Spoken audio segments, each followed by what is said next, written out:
Stand by to launch FanStream Sports. 3, 2, 1. Let's start. Hello, sports fans. Welcome to FanStream Sports. Nothing but pure sports. This is the JP Show. JP, it is so good to hear you back on the air. Stand by. Now, here's JP.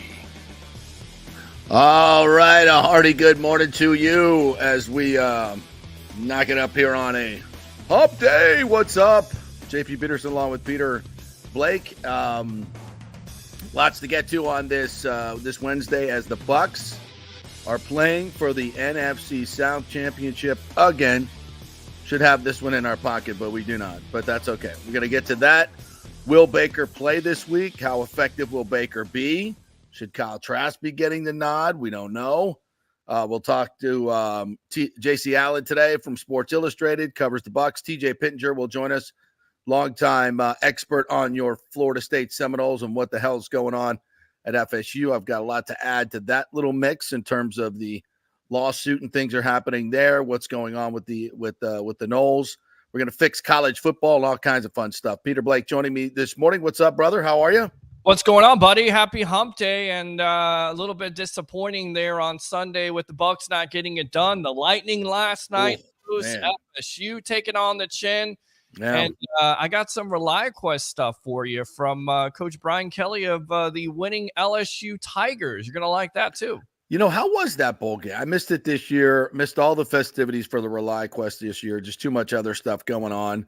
Yeah. I saw the crowd was a little bit down, because Jaden Daniels didn't play. I mean, this is obviously, endemic to what's going on with the bowls. When the dadgum Heisman Trophy winner doesn't play in a New Year's Day bowl game, something is really wrong. Something is really wrong. But what was the vibe? It was good. I mean, at first it was kind of a slow starter for LSU. Wisconsin surprisingly took the lead, and because you didn't really know what to expect because they also had a lot of opt-outs. And then you talk about Jaden Daniels, you wouldn't expect anything from Garrett Nussmeier, who of course is the son of Doug, who played in the league a little bit there, had a cup of coffee. Yeah, he looked good for what I saw. He looked really good. He looked great. 398 with 3 touchdowns, yeah. And 15 practices to get ready, and then lo and behold, a backup quarterback, shocking development, can perform if you give them the practice time. So I think it showed that in LSU in that second half, 21-10. So it was an exciting game, probably one of the best ReliaQuest bowls out there. I mean, it's always a close game, no matter what. Seems the like it, yeah. It's always a very close game. So very entertaining as usual. The food spread was pretty good. Little barbecue chicken. Not like the old Outback Bowl, I'm guessing. No, definitely not like the old Outback Bowl. They rolled out my favorite was when they walked around the press box with the coconut shrimp. Coconut blooming onion and the steak, but you can have the blooming onion, but the coconut shrimp. That was good. Yeah. All right. Well, I'm sure the ReliaQuest Bowl did it up nice, though. Yeah. Barbecue brisket, barbecue chicken, little white cheese, macaroni and cheese. Oh, okay. All right. My salad or whatever. White cheddar. Yeah. You ate a salad? I always eat a salad. Everybody thinks I'm joking about that, but I always started out with the salad because I do eat. I don't get there early enough, I guess, to see your first course. So. Yeah, well, I have like 3 or 4 courses. It's a running joke there. I mean, they're going to give out free plates. Shout out to our man Ken, who runs the catering in the press box. Yes, Sal Powell was like, Ken runs the best press box in the NFL. Now, when Sal Powell says that, that's something right there. That is something right there. So. Congrats! Shout out to Ken. That'll get us an extra cookie or 2 next time we're in the Ken Santiago, who continues to say it's propaganda, but it's definitely not propaganda because they definitely know how to run that press box and start out with breakfast, start out with the salad, and then go to the main course. So I would say about 4 or 5 plates I did pretty good on. Nice. And let me just say this, about Ken Santiago and anybody who does a great job at what they do. It is so rare these days that you walk into a restaurant, a car shop, like anywhere you go, in any business whatsoever, that you find quality service, quality food, quality anything. Nobody gives a shiz about anything. There's no pride in work anymore. Nobody cares about anything. They just slop it on and get out of my way and give me a 30% tip. Mm-hmm. So when I run into anybody in this world that is competent in their job and really enjoys doing it and doing it the right way and takes pride in their work, I go out of my way to say, and I don't care what you're doing. If you're running a business, if you're running it, you're a manager in a press box like Ken, you say, thank you. You do a hell of a job. And I want you to know that. If you're one of, and I don't want to, tier people in terms of service and who's more important than what, but everybody has a job to do. And everybody in that place does an amazing job. They take pride in their work, and it matters to them. And that starts at the top. And that starts with Brian Ford with the Buccaneers. Since he has joined the Buccaneers, they have done an amazing job in the community, amazing job with the fans. This organization, I think, and I've covered them obviously for almost 30 years now. There were times when they were not good to their fans, not good to their fans at all. And Brian Ford has done a tremendous job of turning a lot of that stuff around. So that organization is exemplary in almost everything they do. And I appreciate them. So, when you're out and about and you get good service, no matter what it is, thank those people and thank them for working hard and thank them for taking pride in what they do. And the people that don't say anything. Don't say anything. Just go, and just do this. Shut up! Yeah. Like my urgent care doctor the other day. What happened with that? I had to tally scratch my eye, right? So I went into urgent care, and it's MD urgent care over here in Windermere. Okay. And nice people up front, very nice people up front. The doctor was great. He did a nice job. He came in, gave me, did the old black light and showed me the little mark in my eye. It was great. Put some numbing drops in my eye. That really helped. I mean, my eye was hurting. There was a lot of pain and discomfort. So they put the numbing drops in, and then he irrigated the eye, which kind of took a little bit of the numbing stuff off. So they sent me to, of course, get the antibiotic cream for my eye it's on New Year's Day, to a pharmacy that was closed. Like, thank you for that. Thank you for sending, just for checking and see if it was open. So I go to the pharmacy, it's closed. All right. So I come back and I'm like, hey, the pharmacy was closed. Can you send it to somebody else? And they're like, oh yeah, go to Walmart. They take your insurance. They didn't take my insurance. Thanks for checking on that as well. Just like sloppy, like you just don't, nobody cares. Like do your job. Can you not send us to a pharmacy that's closed? Can you check to see if that one's open today?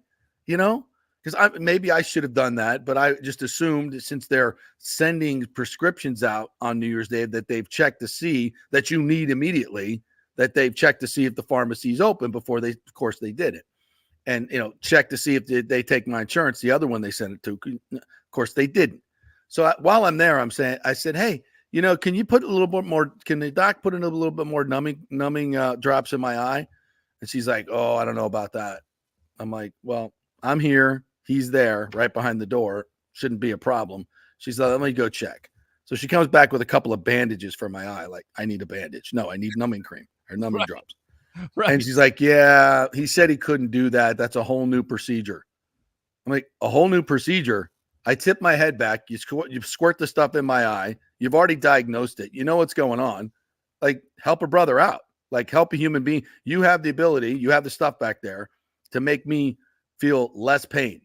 Can you do it? No, can't do it. Sorry, buddy. Sorry, buddy. You're out. Don't have enough money. It's like you want another copay? Whatever. Okay. And they're like, yeah, we can't. I'm like, you can't. He's right there. I'm right here. He has the number. Like what? Like people can't help people anymore. He's a doctor. To put me out of pain. No, we can't do this. We can't make this work. I'm here. You're there. Right. I walk through the door. I tilt my head back. You go, see you later. That's how that works, right? No, can't do it. Like, this is the world we live in, man. This is the world we live in. Red tape everywhere. Nobody can help anybody else. It's disgusting. It's just people help other people. When you have an opportunity to help people, help them. If you can. I understand money's tight, all that's different stuff. But if you have an opportunity, if that's all you have to do, help people out. That's all you gotta do. It's not hard. Just have a little love in your heart and help them out.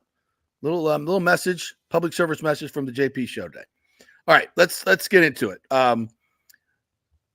You did the post game show. I had to skedaddle with the kiddos because we had lightning duties. Stan, yeah. How was? I'm guessing the fan base was not very pleased with what they saw on Sunday. No, I mean, it was back to fire Bowles. Baker is a garbage quarterback. He doesn't deserve an extension. Ha ha. The joke is on you for even suggesting that Baker should be in the MVP conversation after we had somebody from ESPN actually interview him one-on-one and say he should be in the conversation. And I get it. This is Baker. This is, what he kind of is, which is, it's a head scratcher for you. He's so inconsistent, but do I think it was all on Baker? No, the offensive line got dominated. So the fan base, up in arms again. And I'm gonna put out a poll today and see where social media is at and how confident they are in this Bucs team taking care of business versus a Carolina Panther team. Because the talk is from Bucs Nation that if Bowles doesn't get this done, that he should be fired. And I got to ask you. I'll start out with. Oh my God, that's a given. I mean, right.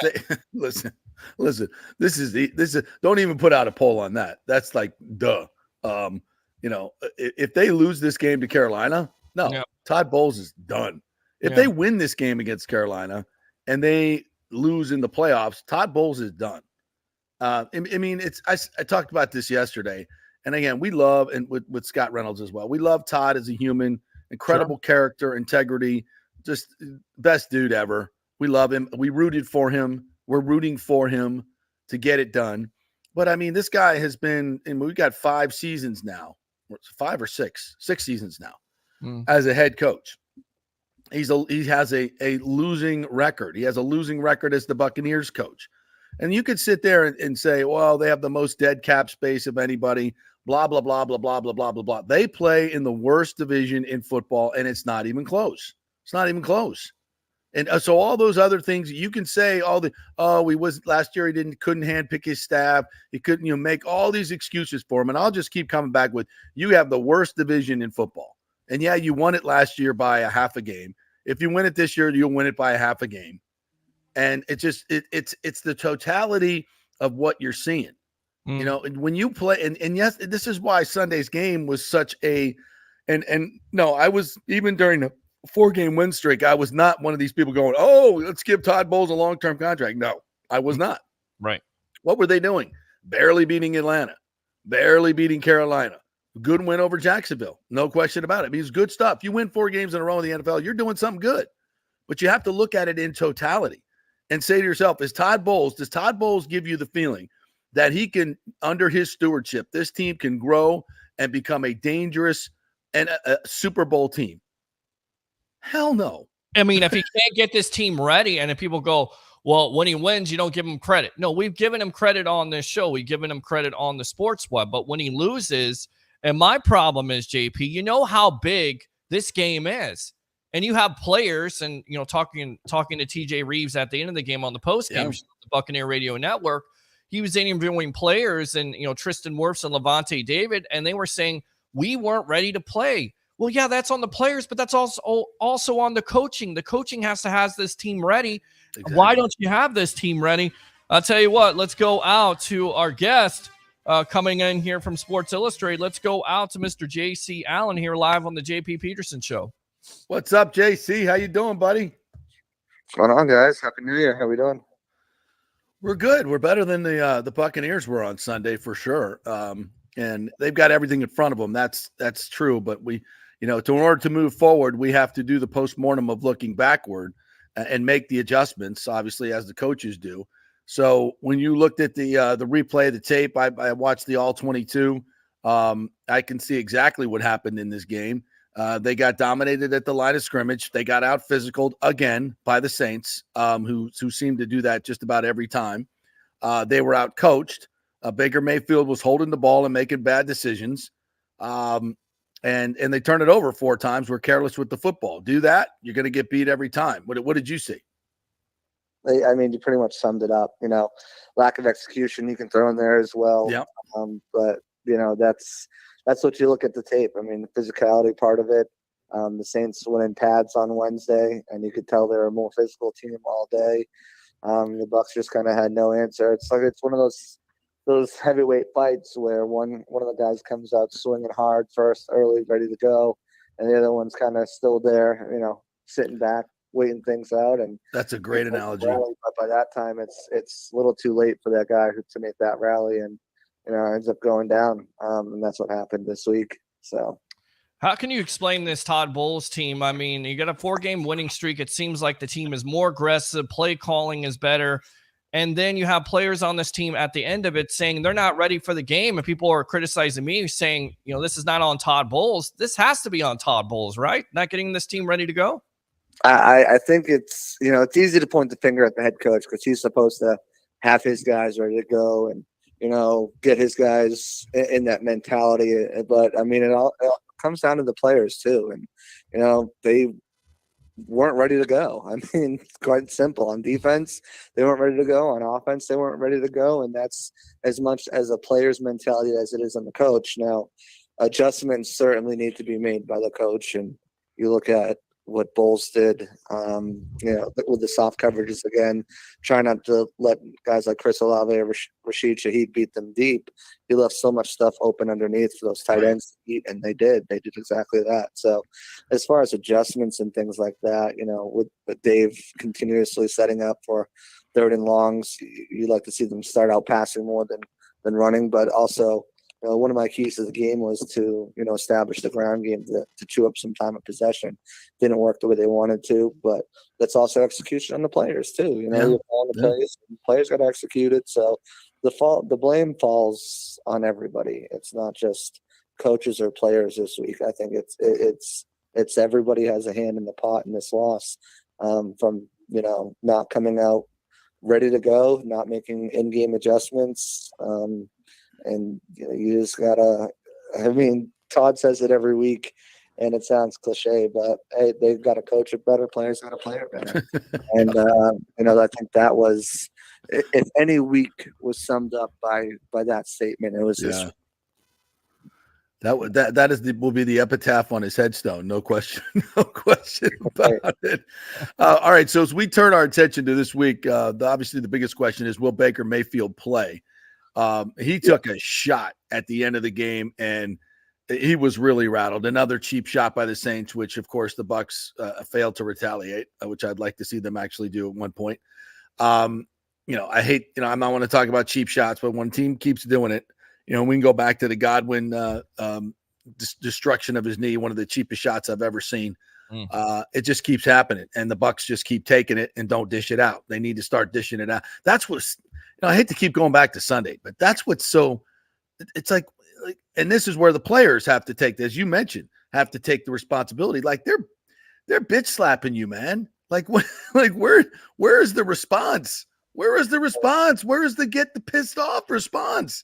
That's the Saints. I'm gonna tell you, because I was sitting in the stands with my family for this game.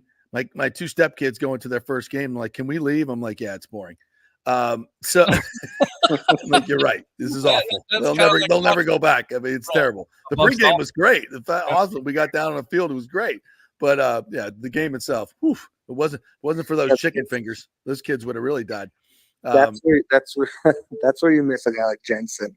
Right. You will get one of those necessary personal fouls, one that's going to get the team rallied up. You lose the 15 yards. Great point. You ignite the team, and they don't have, maybe Luke is the closest to that they have on the team right now. But, after making a couple bonehead plays all year, he's not one to, I don't think he's one to step up and do that, or maybe has even earned the right to kind of, do that. But yeah, they're missing that fire, that intensity. As far as Baker, I can undoubtedly say that he's going to play this week.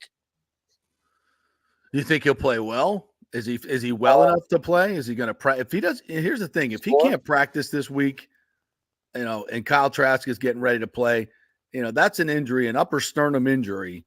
Even if the ribs aren't broken, we'll see how it goes along in the week. But man, I'm a little concerned about this. He's sore, undoubtedly, but he's in pain. But he's going to be good to go. He's playing this game, so I wouldn't even mention the T word. Yeah, he will not be seeing the game unless it's well in hand. And even then, I don't think you see Trask coming this season at all. I think it's going to be Baker to start, Baker to finish. What do you make of Baker's play? Because it's been up and down. He's had some good numbers this year. Again, just a week ago we were talking about him being in the MVP conversation, and now we're talking about him possibly not being able to earn an extension. What do you make of his play last Sunday versus the Saints? No, I don't think last Sunday's game has anything to do with whether they offer him an extension or not. Okay.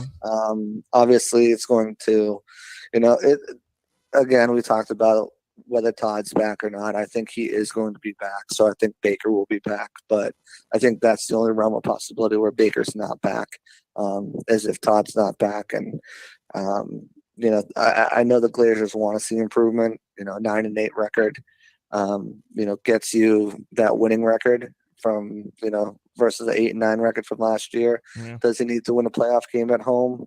I'm sure they'd love to see that, but I don't know if that's a prerequisite to him staying on or not. But, Baker's been what he's been. He's been up and down. He's had one of the best statistical seasons he's had in his career. 28 touchdowns, 10 interceptions.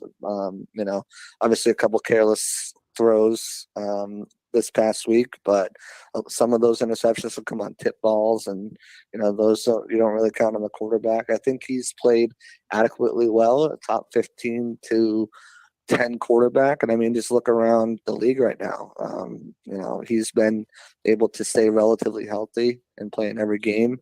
And a lot of teams wish they had a quarterback that could do that. So, I think there's definitely been some inconsistencies, some missed opportunities, but at this point in the season, there's not many quarterbacks I'm taking over Baker Mayfield right now. Obviously the top tier guys, but we're looking at Tommy DeVito, Tyrod Taylor, Teddy Bridgewater. These guys are starting games for a team. Some guy, Easton Stick, Joe Flacco caught a heater, but I mean, we look around the league and Baker Mayfield's playing at, top, 13 to 18 level right now.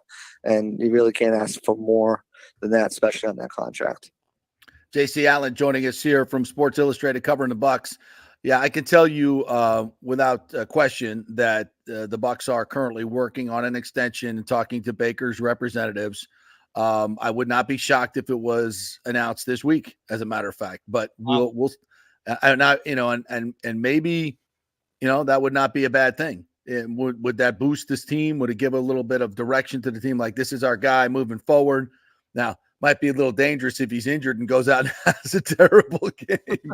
But I think Baker has proven himself to be a guy that you can move forward with, that this team rallies around. Because here's the other thing, JC, is you can sit there and nitpick Baker, the good and the bad. The numbers are what they are this year, with a lot of adversity mixed in, first-year play caller, an offensive line that's been in flux, a lot of different issues on his team. But the bottom line is the numbers are really good. He's a top 8 rated quarterback, maybe even higher than that right now. And, he's a guy that if you can get him on a bridge contract, even better. And who else, drafting a quarterback, is that the answer? Well, it's hard. It's really hard. Obviously, the Bucs have never been able to draft and develop one, in 40 years. So, yeah, it's really, really hard to do.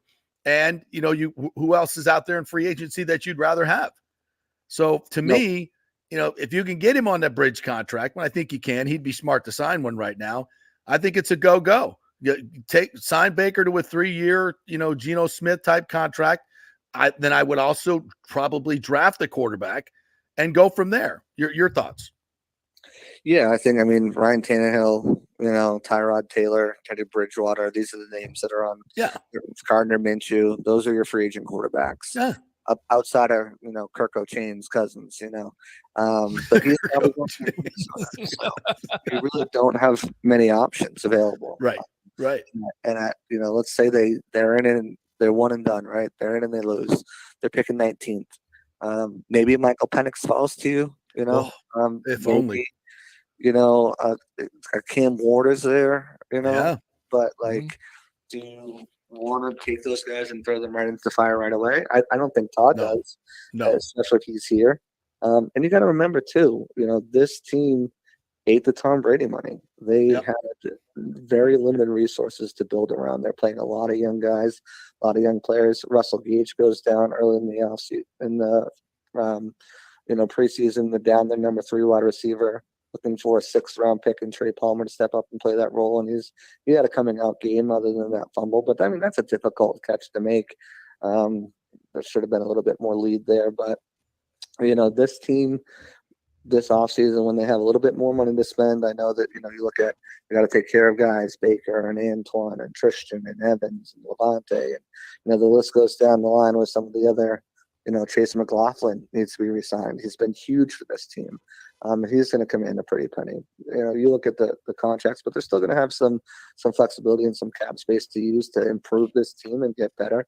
This was supposed to be one of those years where, the Bucs, they'd be lucky to win the division. I mean, kind of liken it to the Rams, right? Mm. The Rams are in the playoffs. They were supposed to be nothing this year. And they've got, good play, good coaching, and they've been able to secure themselves a spot in the playoffs and, been on kind of a good streak recently. So, the Bucs would be smart to bring back Baker, because there really are no other options out there. And you sort of know, if you're not getting one of these top 3 guys and Jaden Daniels, May, or Williams, and you're not going to throw them into the fire. And it doesn't always work out to throw a rookie right into the fire. Right. Bryce Young has had his struggles, ups and downs. It's not like Anthony Richardson set the world on fire when he started the season before getting injured. The only one that's really kind of had really great success this year has been CJ Stroud. Yeah, he's been great. So, I think you stick with Baker for a short-term deal, 3-year deal, maybe an opt-out after 2 years, and you draft a quarterback maybe this year. I think you should always be drafting developing quarterbacks. Yeah, and you go from there. You see how it plays out. But, I mean, Bucs fans need to realize that, they've got this and listen, it happened in New England too after Brady left. You have this disillusioned sense that, this is the team that we're going to be and this is what we need to do. And, it's Super Bowl or bust. And it's just not the reality. Yeah. If they win the division and make it to the playoffs, that's a win. If they can upset in the wild card round, that's a win. And then next year you're reset. I mean, you got to remember too, with Todd Bowles, got the team late, didn't have any money this year. Let's, we got to kind of see what he has in his pocket too, to be able to spend some money and bring some guys in that he wants to do and kind of put his full stamp on a team. It's funny, the last 4 weeks it's been, oh, yay, and then they lose one and it's fire everybody. Baker needs to go. Bowles needs to go. Canales sucks. This and that. Yeah. And it's part of being a fan, right? Your emotion plays into it and you're invested into it. But the same, you kind of at some point you've got to take your diehard glasses off and kind of look at it from a logical scenario. And so all right. So where are you on Bowles? Like what if he? I don't think you said if they lose Sunday, he comes back. If they lose Sunday, it's a different story. You have to have that conversation. But if they lose it in the first round of the playoffs, say they get boat raced like Dallas did last year. Oof. They beat a juggernaut Carolina team. And then they get boat raced by the Eagles or the Cowboys, whoever comes here. You still keeping Todd around? I think if they come out absolutely flat, there's no will. But I think did last Sunday. Right. I think both of those teams are better than the Bucs. Are they? It's like, I think they are. You don't think the Eagles and the Cowboys are better than the Bucs? Well, you would think the way the Eagles have played lately. The Eagles have totally disintegrated. Yes. Yeah. Yes. The Cowboys, yeah, they're probably, you say better, right? It's like every week anybody can beat anybody in this league. So you're telling me you're asking me is the Cowboys roster better than the Bucs roster? Yes, it is. Is the Eagles roster better than the Bucs roster? Yes, it is. But you're playing at home. What are the injury situations? A lot of it goes into it. Does your team come out and play flat? I just gave my Bowles thing before you jumped on here, and I just as much as I love the dude as a human, I've seen enough to know that he's a below 500 coach. That's what his record is. We have 6 seasons to evaluate. That's He doesn't in a key game. You can't get your team fired up and get them ready. I just don't see him as a Super Bowl coach. He can get you 9-8, every year. If that's what you're looking for, great. That's what I aspire, and I know the Glazers aspire to something better. I just don't know if you look at the landscape. I don't think Ben Johnson wants a head coaching job right now. I don't know who you're looking at around the league and saying, okay, this is the guy to replace him with right now. I just don't see that. I don't know if you're looking at, are you looking at Tress down in Jacksonville as the OC over there and saying, hey, this is the guy? Or like, who are you looking at and saying, this is the guy we need to bring in to replace him that will get us over the hump? I haven't done my due diligence on that just yet, but I just know I think I need a new voice. Well, and I'll give you a new voice. I think eventually he would have been the coach of this team if Todd Bowles does fail. I think it's Dave Canales, and I'll tell you, he ain't ready. I agree with that, but I also agree with that. I don't think he's ready. But that's part of the reason why I think if they make the playoffs, even if they win or lose, I think Bowles is back here for another year. And then if they struggle or anything like that, I think the organization really likes Canales. I think Jason Light really likes Canales. The players really respond to Canales. He's one of these young, bright offensive minds that are still relatively young in the league. And I think that if by next year, if he has success like he has this year and builds upon that, if he's back with the Bucs, he's going to get a head coaching opportunity. So why not have him be the one to follow Bowles in-house in the system? You're not changing the scheme. That's another thing too. Like if you bring in a new, now this offense, and the defense will have to anyways, but now this offense is learning a new scheme for the, a different scheme for the third consecutive year. Like, do you want that continuity? Right? No. Build that. Well, I want Canales to stay, but if I can get Mike Tomlin. Ooh. Wow. I would bring Mike Tomlin back to Tampa Bay. I don't want Tomlin, and he's not coming back either. Why? Wow. How do you not want Tomlin? How do you not want Tomlin? He's one game away. If they win, they're in the playoffs, and he's never had a losing season. Why would the Steelers want to shake that up? What if he wants to leave? Yeah, and then on top of it, you may be able to trade for him. That's really nice. And then furthermore, it's no big secret. You're wasting draft capital. But you're getting a coach that is going to get you ready to go, is going to get you prepared to play, has won everywhere. He's won with the Steelers. And then there's no secret about it. The biggest mistake the Glazers made, and this is just the rumor out there, they let Mike Tomlin get out of that building. What if they can get him back in that building again with Dave Canales? Yeah, I don't think so. I don't think that's in play. Can I throw Belichick? I don't think that's in play. Right. No Belichick. No, we don't want him. Look at Jason's first 3 draft picks this past season. He's been crushing it in the draft. I don't think he's not going to trade draft picks for a player. I don't think he's going to do it for a coach. That's a fair point. Let me throw another quarterback name out there. Russell Wilson. He's worked with Canales before. If you decide to move on from Baker or he's too expensive for you, do you think the Bucs would be interested in him? A lot of people would say, well, he's 35 years old, but he's also, a veteran signal caller. He played really well this year. He's been at the top of the league. I mean, if he doesn't cost you, I don't know. I don't know. I mean, I think he has. He screams Raiders to me. Okay, it just screams Raiders or Falcons. No, I think Raiders. I think that's where he goes to the Raiders. It's where these older guys go. It screams like the Raiders got me. Him and Sierra does a residency at the Sphere. Yeah, right. Atlanta. I think you're missing it here, my friend. Atlanta. Sierra wants to go to Atlanta. I believe she is from Atlanta. Is she not? Oh. Okay, so she's from Atlanta. You get an opportunity to have the weapons. I do not know that. Well, and listen, I'm selling this here. You got Bijan Robinson. You have Kyle Pitts. You have Drake London. If I'm Russell Wilson, I look at this situation and go, you know what they're missing? They're missing a quarterback because, again, Desmond Ridder had no business being the starting quarterback of that team. And furthermore, they missed out on an opportunity. I don't care if you're doing the negotiating for Baltimore. I would have gone after Lamar Jackson, given up 2, 3, 4 first-round picks. Justin Fields. So now you go for the consolation prize. You're exactly right about that. And you go with Russell Wilson. I mean, that could be a fit there.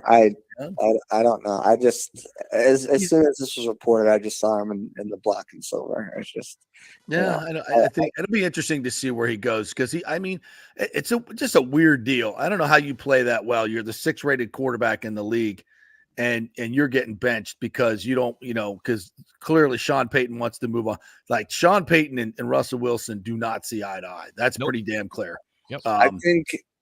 I think they'd be in play for Justin Fields if the Bears do decide to move on from him more than they'd be in play for Russell Wilson. But who knows? Arthur Smith might not have a job, and they might have a whole new coaching staff in there too. There's so many variables to consider these things as far as free agency and moving around and stuff. I think Baker's the most likely choice to come back. If Russell Wilson can't find a starting opportunity, maybe he comes on and latches on. But I don't think Russell Wilson's in a backup stage of his career, especially the way that he's played. I don't see them letting Baker out the door. The organization loves him. Jason Light's rooting for their success. It would take a great fit coaching change and getting rid of the offensive side of the ball as well. Maybe if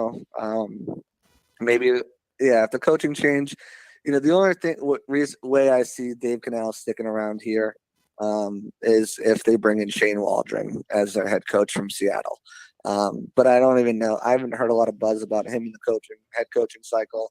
So I don't even know if that's a possibility. So it's like much to think about at a later time. We got a game to go win here at Carolina. And I don't see, and it's weird because, I went back and looked at that game against Carolina, and that game was way too close, way closer than it should have been. This team has nothing to play for, Carolina, which scares the hell out of me. Right. It's just it's Bryce Young. Is Bryce going to play? God, I hope he plays. I don't want to see Andy Dalton because Andy Dalton will carve this team up. They sit back in his zone, whatever. I don't want to see that. I'm worried. I'm worried about the game. If you can't get your team ready to play last week at home, are you going to be able to get them ready to play this week, even against a terrible football team like this? But it's the NFL. Anybody can beat you, and they damn near beat you last time. I'm a little worried about it. What do you think? Yeah, I mean, you got to think too. End of the season, you're not holding anything back. They're emptying out their playbook, trick plays, things that they were saving. Potentially down the line, things that they had it. They're emptying it out. Anything they can do to play spoiler to the Bucs right now is what they're going to try to do. They might not have nothing to play with, but this is their Super Bowl. This is, hey, we beat the Bucs, we knock them out of the playoffs. These are division rivals. They don't like each other. So yeah, they're going to get up. And remember, Brian Burns was ejected halfway through the game too, so they lost him. For part of that game as well, so he's going to want some retribution. Him and Luke and Cody going at it. It's going to be a lot of fun to see. But the Bucs know it's at stake. I had Zion McCollum on my podcast. We'll drop today. He talked about, hey, we know it's at stake. We know how we need to come and play. It's up to us. They're diving into film study days early. They're really kind of trying to hone in and get this W. So they know what they need to do. It's just about going out there and executing it. It's about and obviously, coaches need to make sure that they're dialing up the right plays and dialing up the right things for them to go out there. But this team is so devoid of talent. They really need to be able to, they need to put it away early so they're not worrying about stuff in the third, fourth quarter. Yeah. All right. We get our first offensive touchdown in the first drive of the game, too. That would be nice. Yeah. Unbelievable. Just once. Well, no, that's not a whole lot to ask. Just once. I'm out of time to do it. It's either now or never. All right, JC, great stuff as always, my friend. Of course, I have to ask this question today of everyone that we come across. The Epstein list is coming out today. You're not on it, right? You're not going to be on that, right? If I had Epstein money, man, for money to even be on that list, I don't know if I'd be talking to you. So no, it's a double-edged sword, isn't it? Right? I wish I could get on that plane. I wish I had the money to get on that plane. No, absolutely not. All right, you're safe then. All right, let me cross you off the list. All right, JC Allen's off the list. All right, Jimmy Kimmel, who knows? He might be on the list. He might not. Jimmy Kimmel's definitely on the list. Threatening Aaron Rodgers, by the way, with legal suit. That was crazy. Woo. I don't know. Let me think. Jimmy Kimmel. He talked in. I think when the A-Rod thing was, I think he was more right about than Jimmy Kimmel was about COVID. So we'll do that. didn't Jimmy have the blackface too? And wasn't he Jack, accused of molesting women as well? I think he was. Yeah. I don't know. I think I may be on Team A-Rod here. Yeah. What's that? The Man Show. Remember that one? Yes, Yes. that's right. That's right. One of my favorite shows of all time. Right. You know. Bring that one Back back. when we were allowed to do stupid things and laugh about it. Yeah. Right. Yeah. No, you can't do that anymore. No. Yeah, you can't get by women by having them jump on Be trains. canceled. You will be canceled. That's Yeah. it. Is- What was I going to say there? Crap. At this point, you probably want to get out of this conversation. You want to promote where we can find all of your content, my friend. Yeah, absolutely. Bucks Game Day, Sports Illustrated. You can find me there. JC on NFL on X, Twitter, whatever you want to call it, and Pirate Parlay podcast over on YouTube. You can find that there. Also on my Twitter page. Like I said, Zion McCollum dropping at 2:00 today. All right, good stuff. Thanks, buddy. Appreciate it. Great, Talk to JC you. Allen. Congratulations. Yes, on the list. absolutely. Not on the list. Yes, Not on the list. list. And of course, started with the sports web. I always got to mention that. There you go. There you go. Yeah. Well, yeah, I can't. I'm like looking at Twitter, waiting for the list to come out. List ain't coming out. No, I mean, really? Is it going to reveal all the names? Is it going to be Well, like they dropped a lot of stuff last night or whenever it was, and like it's all redacted. so just stuff. Well, most of it is just blacked out. Most of the people, I guess, somebody has challenged it, so there's another 30-day reprieve, or some Jane Doe challenged it. So it's just like, when are we going to get the Kennedy stuff? Who killed Kennedy? Because I thought we were supposed to get that a couple of years ago. We never got that. No, never got that. Never got. Yeah, it's just UFOs. They slowly coming out with that again. I think Hollywood foreshadows a lot of that stuff. Oh, they do. Yeah, they tell us what's going on. Yeah. Yeah. Unfortunately, they do. Laughing in our face. Yes. You can't do anything about it. That's right. You ain't gonna do anything. We're doing whatever the hell we want to do. But the Kimmel stuff and the Aaron Rodgers stuff is kind of laughable, because the whole Jimmy Kimmel thing was thou doth protest too much, my friend. I mean, he came out guns a-blazing. Yeah. Good stuff. I love the fact though that Aaron Rodgers has no fear to like just tweak those guys anytime he can. I love it. I appreciate the courage. I appreciate the slings and arrows that he has to take for doing it. Most of the stuff he's been right on. So I gotta give him credit for that. And you kind of wonder how long that's going to work with ESPN, because we all know political agenda, and Pat McAfee always has him on. So when does it become enough? And then, Pat is dropping, S-bombs and dropping F-bombs, and, it's just being Pat McAfee. I love Pat McAfee as a broadcaster. I just don't know how long he's going to last on ESPN. And I think Aaron Rodgers is also a contribution to that, where, how long? How long does it last? It doesn't fit their narrative. You're absolutely 100% right, bro.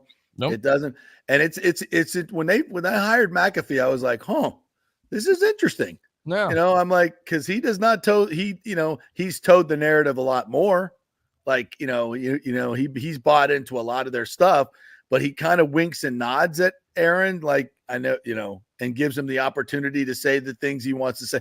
It's kind of like the old Jim Rome shtick that he would do. Like, he would have his callers say the stuff that he couldn't say, and then say, you guys can't be saying that, and then say exactly what they're saying, and repeat it like 6 times. Like, you can't say that.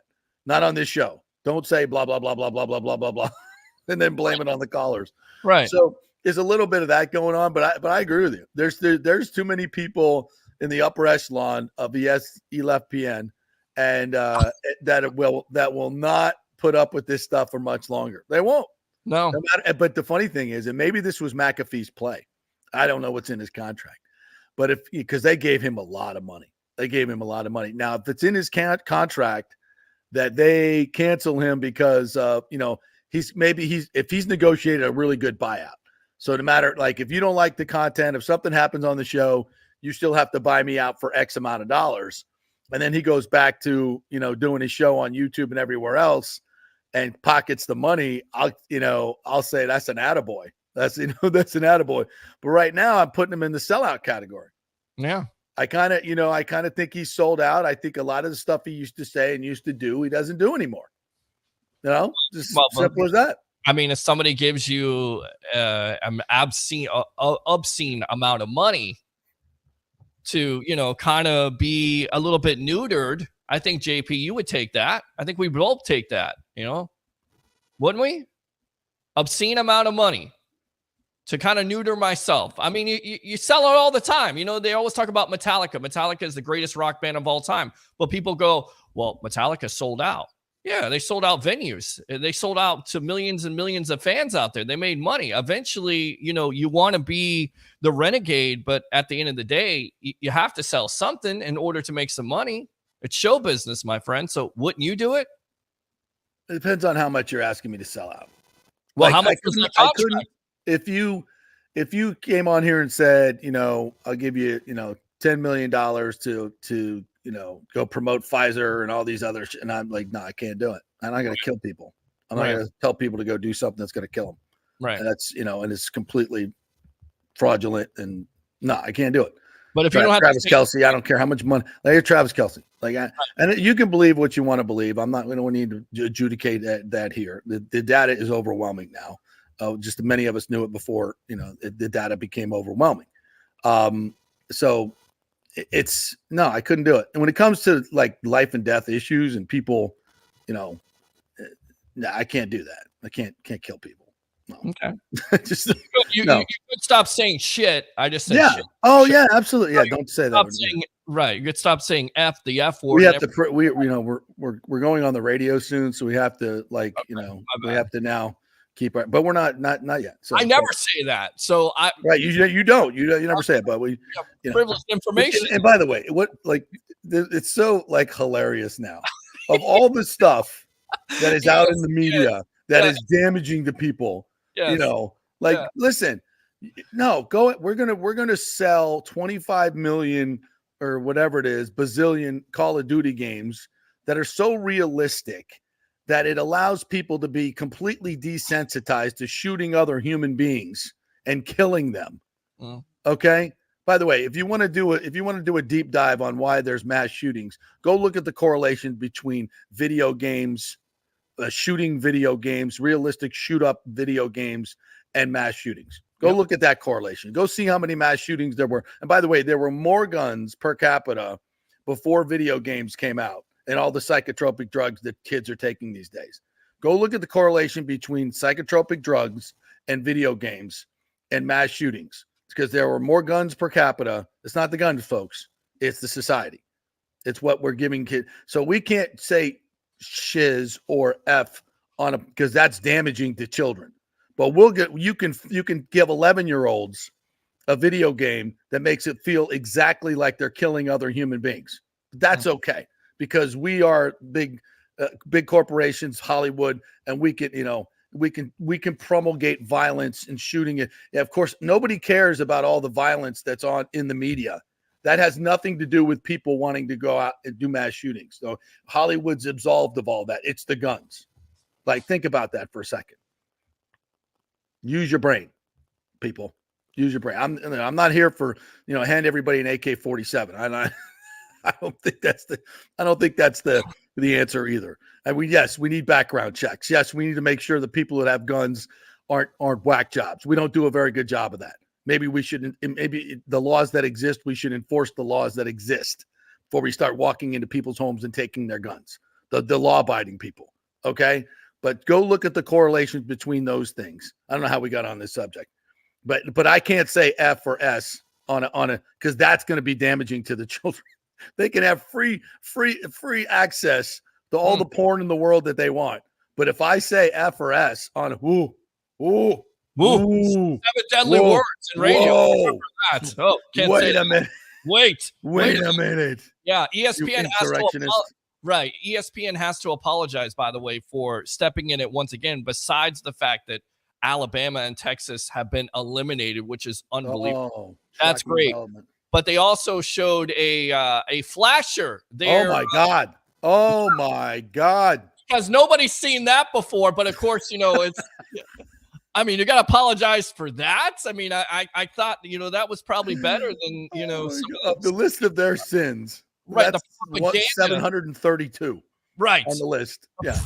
Come on. I mean, what they've done to damage society. You're going to apologize for that? How about you apologize for that abomination of college football committee you put together and promulgated as some autonomous group making a fair decision on who should be played? Right. That's what you should be apologizing for, not some chick's boobs that got shown for 2 seconds. Are you kidding me? Don't apologize for Kirk Herbstreit. Don't apologize for that. I mean, that was the best part of the show. Right. I mean, do you remember? Apologize for Desmond Howard trying to tell me Michigan never cheated and it had nothing to do. Apologize for that. Right. But by the way, that thing just went away. See ya. Oh, yeah, because you know why? Jim Harbaugh and Michigan are going to win it. And it's going to be like a Tom Brady situation where and then they'll have to vacate it later. Probably later, but to this. And they'll award some SEC team the national championship. Right. It's going to be like a Pete Carroll situation where Pete Carroll goes up. Washington, they finished second. Yeah, but they're not. SEC. Yeah. All right, we got to take a break. This show has gone completely off the rails. Love it. All right, we are brought to you by the Jeeves Law Group, JEEVES lawgroup.com. Please, if you're involved in an accident or your car has been totaled, give them a call. That's right in their wheelhouse. They might be able to get you some money. If you have an insurance claim that's not going well, get an attorney. Get the Jeeves Law Group. They are local folks that know the local judicial system. All right, they know the people who work in it. They know how to do it here locally. If they have to go to trial, they are respected lawyers who will get you a great settlement. That's the Jeeves Law Group, JEEVES lawgroup.com. All right, quick break. Come back on the other side. We got some Bolts to talk about. We got more college football. TJ Pittenger is going to join us from the going to talk some FSU, so we'll do that. Stay with us.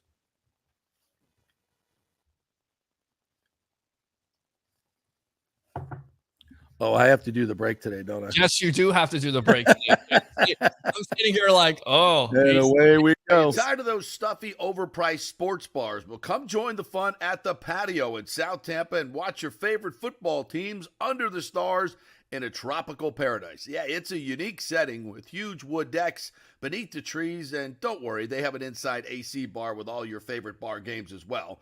The Patio has all the NFL and UFC sports packages, and it's home to the Tampa Gator Club and Bills Mafia, but all fans are welcome at any time. Hey, my FSU buddies love to watch the Noles at the Patio. It's also home to a great happy hour. Weekdays, get $4 White Claw vodka drinks and $4 White Claw seltzers, $1 off all beer and wine from 3 to 7:30. And every Friday happy hour, join us for Football Friday. It's our live broadcast from 5 to 7 with tons of specials and the fan mic for you to join the show. We'll have swag and ticket giveaways as well. So come out for the live broadcast 5 to 7 every Friday at the Patio and come watch football in a tropical paradise all season long. It's 421 South McDill, just a few blocks south of Kennedy. Everyone meets at the Patio. Hey guys, are you experiencing those feelings of getting older, lower sex drive, fatigue, hot flashes, moodiness, or you just don't feel like you had the vitality you once had? It's a chronic problem here in the United States. You're not just getting old, it's likely low testosterone. Studies over the last 20 years show a shocking decline in younger males aged 16 to 39. Older men have seen a sharp decline as well, so do something about it. Go see my friend Christopher Lugo at Bay Area Modern Medicine. Look, testosterone replacement is not a frivolous treatment. It takes a professional, targeted approach that focuses on total body wellness, vitality, and emotional stability, not a one-size-fits-all approach like many clinics use. They will monitor your blood work and adjust your treatment as needed for optimal results. Folks, I've been on testosterone therapy for over 6 years, and it is a life changer. You will feel and look better than you did 10 years ago. Give them a call at 844-977-3477 or go to BAMMC.com. Tell them JP sent you for priority scheduling. That's 844-977-3477 or BAMMC.com. JP here for the Geddes Gordon Real Estate Group and our good friend Jane Geddes. Folks, simply put, there is nobody like Jane. Jane is a former LPGA two-time major championship winner. She was also vice president of talent relations at WWE. He also has a law degree from Stetson. So if Jane can drain a 10-footer to win the U.S. Open and stare down Hulk Hogan in the boardroom, you want Jane on your real estate team to not only negotiate the best deal, but find you the perfect home or investment property. And when you work with the Geddes Gordon Group, you become part of the real estate family and get concierge services that include expertly staging, marketing, and preparing your home for sale. Advice on golf properties. Hey, you might even get some golf tips. Many of their clients become friends long after the sale or purchase is completed.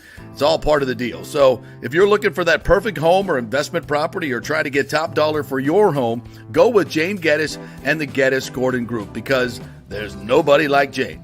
Call 813-485-6808 or go to geddesgordon.kw.com. That's GEDDES Gordon.kw.com or call 813-485-6808. Coming back at you. Now, more with JP on FanStream Sports. It's only just begun.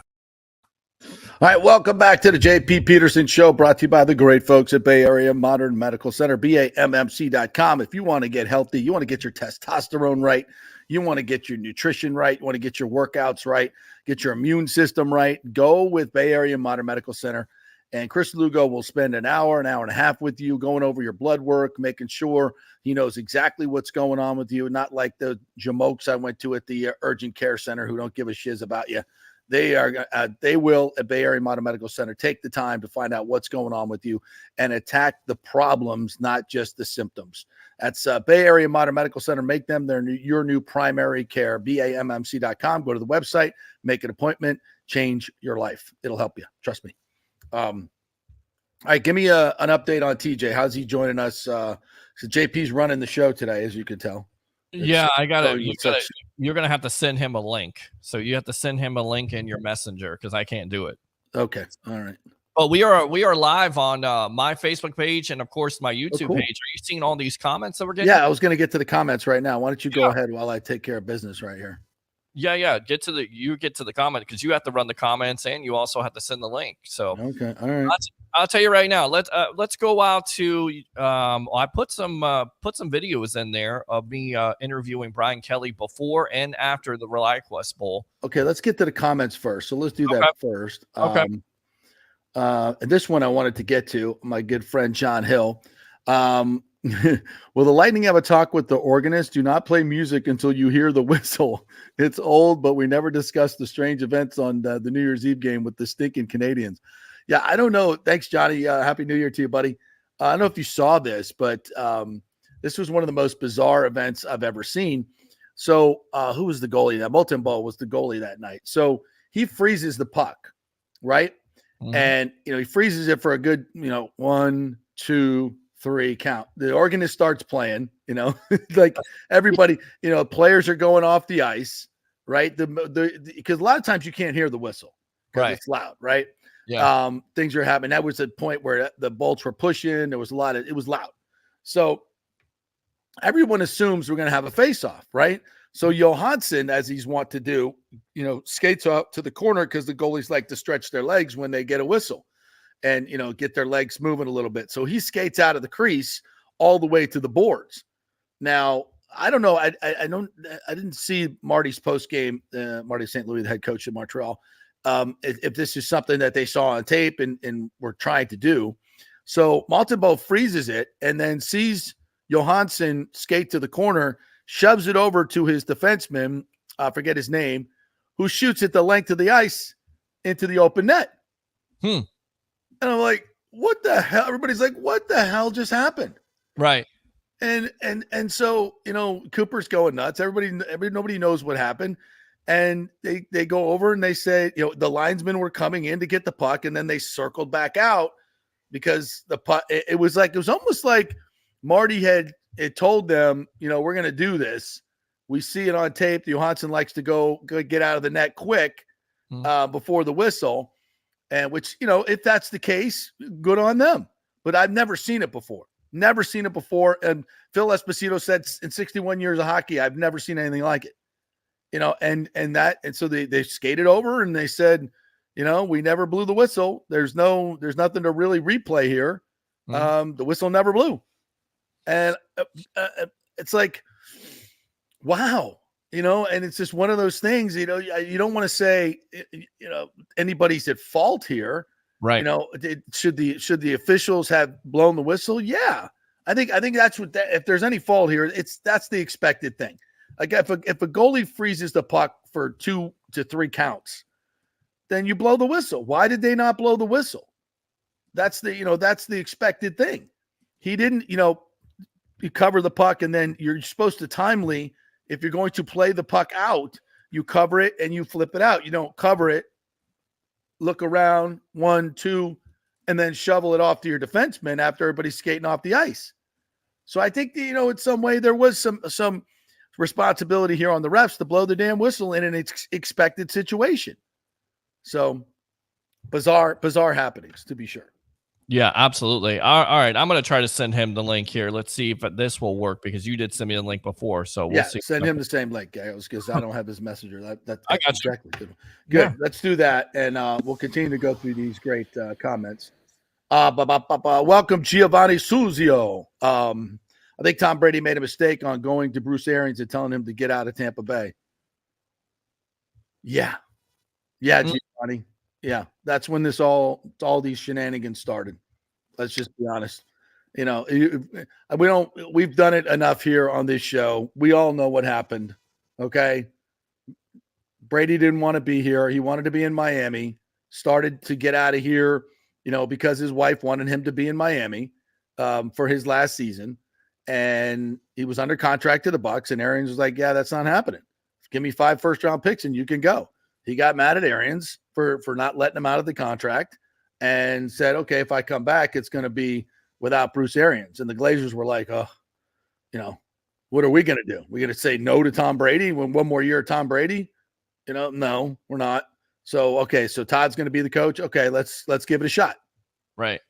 And, and had Brady been Brady, it all would have worked out. But Brady wasn't Brady. Brady lost 15 pounds, all the crap that went on in his personal life that I'm sure he blames on Bruce Arians, because he couldn't get to Miami. Which, by the way, even if he got to Miami, would it have made that much of a difference? I don't know. Who knows? But his marriage dissolved. The whole damn thing was a train wreck. And and here we are. But you know what? We play for the NFC Championship, the NFC South Championship on Sunday. So I'm here for it. Well, you did catch the Tom Brady comments from IG, how he was actually considering coming back this year. So what would have happened if he did that? And you have Baker Mayfield and Kyle Trask. Do you think because all Jeff Darlington said from ESPN, local Seminole guy, is that Brady, the only team he was going to go back to was the Bucs. So what if that happens? Do you think they accept him back? Yeah. I think they would, and because they get 20% surcharge if Brady plays on all their suites and sponsorship deals. So right. Yeah. I don't know. That's so far-fetched. I don't even know. Nathan Elliott says, I sent a handwritten card to Brian and Brian Ford, other staff members for Christmas. He took the time and sent us a handwritten card to us as well. Brian Ford, yes, is the best COO in the business, hands down, without question. And it's a big part of why this organization has really become so beloved in this. There was a time when, all the local charities and everybody kind of scoffed at the Buccaneers, or like, oh, the Buccaneers, they'd roll their eyes. Since Brian Ford has come in, that has completely changed. He has really done a hell of a job in the community, got the players out in the community. The Buccaneers have given back a lot, continue to give back a lot. And it's been a great metamorphosis for this franchise, doing the right thing. And we're here for it. Totally. All right. Let's welcome in our good friend, TJ Pittenger from the Double Fries No Slaw podcast, FSU expert. I believe you were down in Miami for that travesty of a football game. Don't even call it a ball game. I opted out. You opted out. Me too. Yeah. Listen, I could see how that thing went on my back porch while I was watching it. So I didn't need to be there at all. I probably watched about 20 minutes of the game. Couldn't tell you. I knew exactly what was going to happen. We've been talking about it on the show a lot, TJ, but my take is it's disgusting what the adults did to these kids. It's disgusting what ESPN did to the game of college football, how they dishonored the game of college football, how they dishonored Decades and decades of great coverage of college football to me. I don't trust them anymore. Reese Davis and Kirk Herbstreit and Chris Fowler and Lee Corso used to be my best friends and my favorite show. I can't even watch it anymore because this was all about a political payback. It was all about greed. It's all about money. It was all about power. It was all about promoting the SEC, ESPN promoting their brands, and all these arguments that people want to make about football and Jordan Travis and all that had nothing to do with it. This was all about politics. And everybody knows, well, the smart people know it. And then you make these kids go out and play on ESPN and sacrifice them and have them be embarrassed to collect a bowl check. The whole thing just makes my stomach turn. And I'm disgusted by it. It all starts with the powers that be at ESPN. That's my diatribe. What's your take on this? Yeah, I mean, they control it, and the people that, are out there saying, oh, ESPN has nothing to do with the committee. They don't impact things. If you don't think multi-billion-dollar organizations are the ones running literally, and not to take it here, but are literally running everything in this country. Yes. Come on, get the out world. Of here.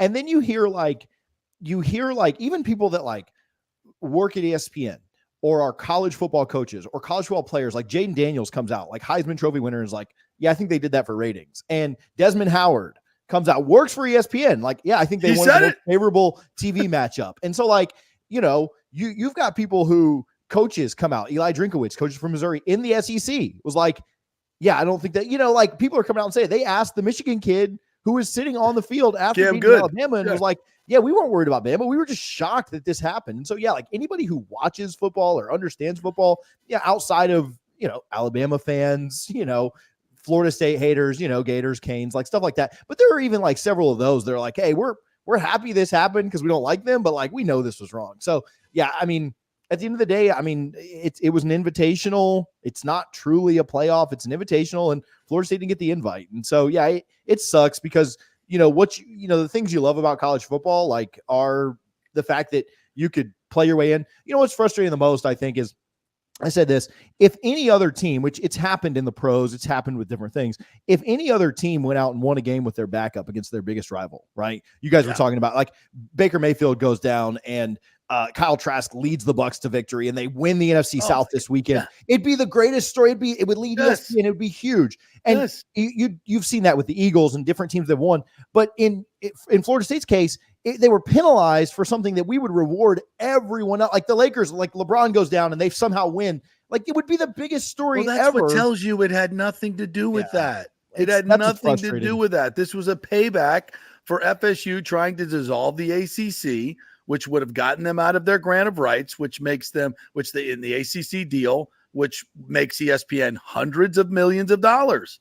Yeah. And if you try to take hundreds of millions of dollars out of ESPN's pocket, you think when they get a chance to screw you, they're not going to try to screw you? That's exactly what they did. You know why? Because they could. And they can promote their SEC brands, Texas and Alabama, as they enter into their $1 billion agreement with the SEC. It's such a conflict of interest. And I don't know any person with a brain cell that can't see the fact that ESPN they own the college football playoff. They put together the committee. They do all that. They own Boo Corrigan's brother is the vice president of production of ESPN, for God's sakes. It's the biggest conflict of interest I think I've ever seen in some, what is supposed to be an autonomous body. It's a joke.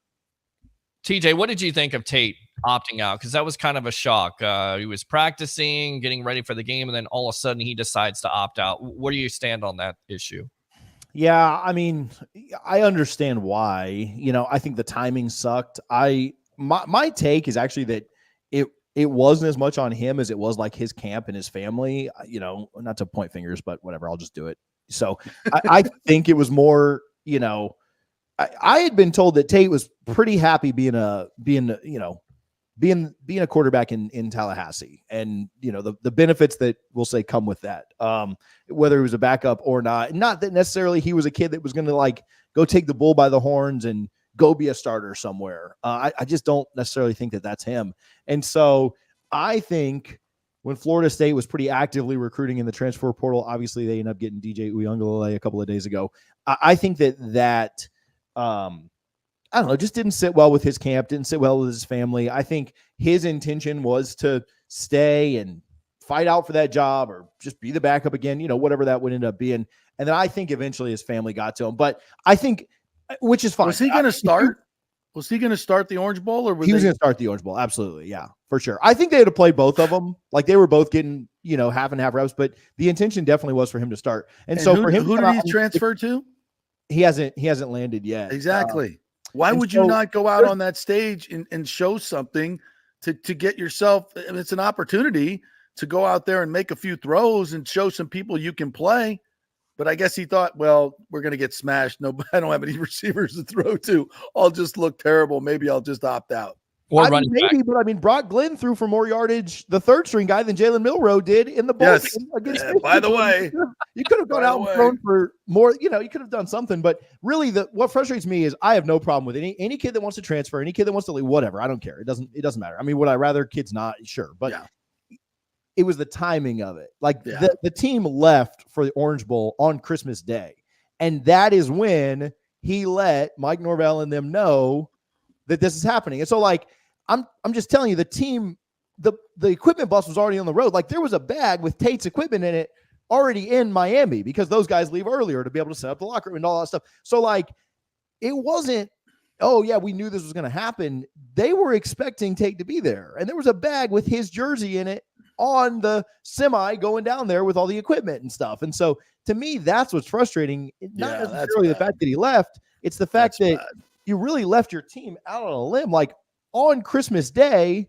To me, that's what's frustrating. Talk about DJ a little bit. It was talked about how they wanted Cam Ward. Of course, he decided to go to the NFL draft. So, is DJ the perfect selection? Wait a minute. Let me jump in here, Peter. You're a professional broadcaster. Don't just try to get away with saying DJ. To start the question, you have to make an attempt to say it at least once, okay? And then you can say DJ, but you just can't roll with DJ. Uiagalelei. Say it. Uiagalelei. that was a C plus. We're 3 days into 2020, so it's a C plus effort. That's gonna be a drop. Try that again. Uiagalelei. Did I get it? Damn it! I was closer. The first one, I think you just threw up in your mouth. I don't think you said anything. But that was pretty good. I like DJ Uiagalelei. Now you can just say DJ U for the rest of the show. DJ, I have to give it the law on this show is you got to give it a shot the first time, and then you can say DJ it's brutal. Yeah, it's brutal. Kids from the West Coast and Hawaii and stuff. It's not easy. So yeah, I do like him. I mean, yeah, I think Cam Ward. I mean, everybody kind of wanted. I mean, and there was a reason he was the number 1 rated transfer quarterback, and a reason that he's probably going to be a hope. I mean, I would hope that he's like a day 2 draft pick. I hope he didn't skip college and goes in the 5th or 6th round. Though if that's his choice, that's his choice. But he may go really high. Guys with his physical ability tend to everybody starts off with them and like Richardson. Oh, he's a 3rd round pick. And then by the time the draft rolls around, they're all drooling about his physical abilities, and he's the 4th overall pick. So, and whether deserved or not, NFL teams do overdraft for a quarterback. They do. Because it's just such a commodity, right? You can get away with anything else on your roster, but if you've got a quarterback, but as far as DJ goes, I think he does fit it. I mean, he wasn't great at Clemson. He was actually the last quarterback to beat Florida State before the Orange Bowl. But last quarterback to beat Florida State in Tallahassee in 2022 when they lost to Clemson. Played well at times, but I don't know. I mean, you look at what Clemson's done with quarterbacks since then, in Klubnik and others. It's not been pretty up there anyway. But was really good at Oregon State. Actually had a better. I don't think QBR is the end all be all, but actually had a better QBR than Jordan Travis last year. He was a little less accurate. He turned it over slightly more, but Jordan had a lot of picks, I think, that were dropped. He kind of got lucky with some of that stuff. I think he's a little bit more. He's not as electric of a runner by any means.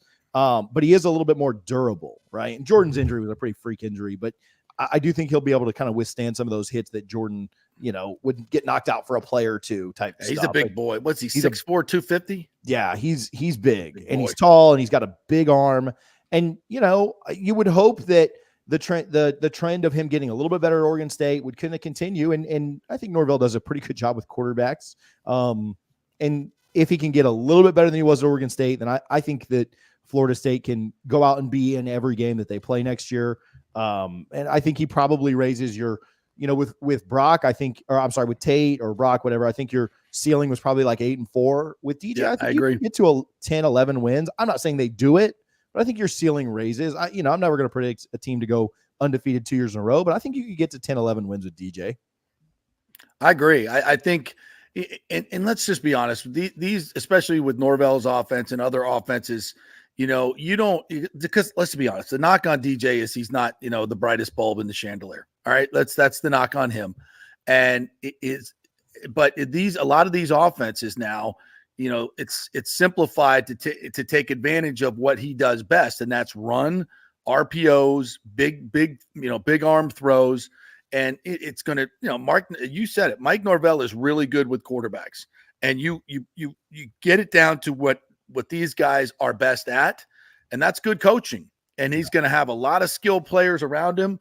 I mean, let's talk a little bit about the skill guys that are coming back next year. You got Hakeem Williams, you got Dustin Hill, you got Teofili, you got who else is in the backfield? You got a couple of good running backs that are coming in, right? Yeah, Keziah Holmes, who played in the bowl game, Ja'Kai Douglas, who was probably your most effective player on offense, kind of be like your Swiss Army knife. Yeah, he's coming back as well. He's really good. And then you brought in 4 4-star wide receivers. You mentioned Hakeem Williams, a 5-star last year. I expect him to have a bigger role. Destin Hill, who was a 4-star a couple of years ago, delayed getting onto campus, but there as well. So their wide receiver core is really good. I expect the offensive line to be good. Like they've just brought in a 5-star tight end, second best tight end in the country, and Landon Thomas. Yeah. I think they'll be really good offensively again, and they're kind of big game hunting right now. They're in talks with Evan Stewart, the Texas A&M transfer. If they could go out and land him, he's certainly kind of your replacement for Keon Coleman if everything kind of works out there. And if you're able to land him, I think that they've got a long way to go for that. But yeah, I think offensively they'll be good. I think there'll be questions around defense because you lost Jared Verse, you lost a few linebackers, you got some youth in the secondary. But I mean, who wants to talk about defense anyway? Florida State had one of the best defenses in the country, and it counted against them. Nobody cares. Yeah, right. Put everybody on offense and win games 56-52, and you'll make the playoffs. So right, offensively, I think they'll be really good. How much of an impact do you think, or how excited do you think Florida State is getting Marvin Jones Jr.? Yeah, I mean, I think they should have, they felt like it was a missed opportunity a couple of years ago. And their track record with defensive ends is pretty ridiculous right now. Like what they did with Jermaine Johnson, I saw his tipped pick 6 the other day, which was ridiculous for the Jets. What they did with Keir Thomas was really, really good. And then obviously 2 years of Jared Verse is pretty special. They developed Pat Payton into the ACC's Rookie of the Year in 2022, and then he was really, really good for the Noles. So, I mean, I think what they sell at defensive end is really strong. And, as excited as they are to, get a kid that's a legacy who, his dad's the best linebacker to ever play for Florida State, although Derek Brooks is my favorite, Buck of all time. Shade Tree was just ridiculous in college. And so, getting a legacy kid like that, getting a kid who has measurables and intangibles that you just can't teach size and speed and quickness. I actually don't think Marvin Jones Jr. comes in and is like Jared Verse 2.0 this year, but I think you could develop him into, I think he's been used wrong at Georgia, as good as Georgia does a lot of things. I think lining him up at linebacker wasn't necessarily their best move. I think Marvin Jones Jr. could be just an animal in 2025. So I think he'll have an impact this year. I think next year he could be ridiculous. Hey, speaking of Georgia, what'd you think about what Kirby said after the bowl game? I thought that was a class act. I predicted that he would do something and say something like that. And I think to all the people out there, they were like, oh, that's Florida State's team, 63-3. I think the other coach pretty much said it right. Did he not? Yeah. I mean, I think you hate it for like you said, I hate it as an FSU guy. You hate it as an FSU. Like we hate it from that perspective too, but it just sucks for college football, right? Like it, right. Bowls will never mean what they once meant. Like there's just no way. Even they talk about revenue sharing with players and different things that could make the bowls better. And there are ways that you can improve it, but there's no amount of revenue that you can give to make a top 10 pick play football, right? Like there's no amount of like, oh man, $50,000. Okay, great. I'm still not risking millions for this, right? And so it's never going to be as good as it once was, but it sucks for where the bowls have gotten to. And you've got, half your bowls have quarterbacks in them that you've never heard of before. And to me, that's obviously the most important position on the field. And so, yeah, it sucks. And then when you have a situation like, all of the components, everybody's been making such a big deal about Florida State's guys opted out because of the number that opts out. But when you have all of the components at one time, Florida State's a very veteran team, a very senior laden team, a very banged up team. I think of their 20 something opt outs, I think like 17 or 18 guys were like dealing with something, not like season ending injuries or anything like that, but just banged up to where you're not putting off surgery for exhibition. Right. And so you're just going and getting that work done and moving on. So I think Kirby knows that. Like, it wasn't just, Florida State's got a bad culture, and that's why everybody opted out. No, you were dealing with a historic screw job. You were dealing with a very veteran, senior-laden team, guys looking at the NFL, and then also just the fact that you had guys pretty banged up. And so, it's super commendable by Kirby to basically say, like, hey, that wasn't a real game, right? Like, that wasn't their team. That wasn't a real game. That's stupid. We shouldn't be doing that, and he didn't blame Florida State. He didn't blame Mike Norvell. He didn't say like, well, their players are a bunch of cowards.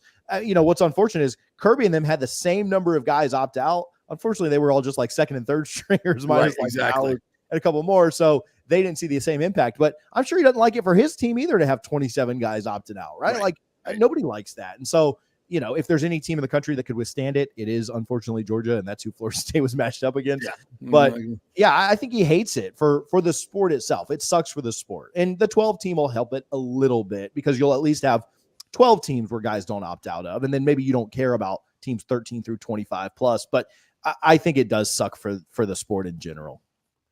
How would you fix it?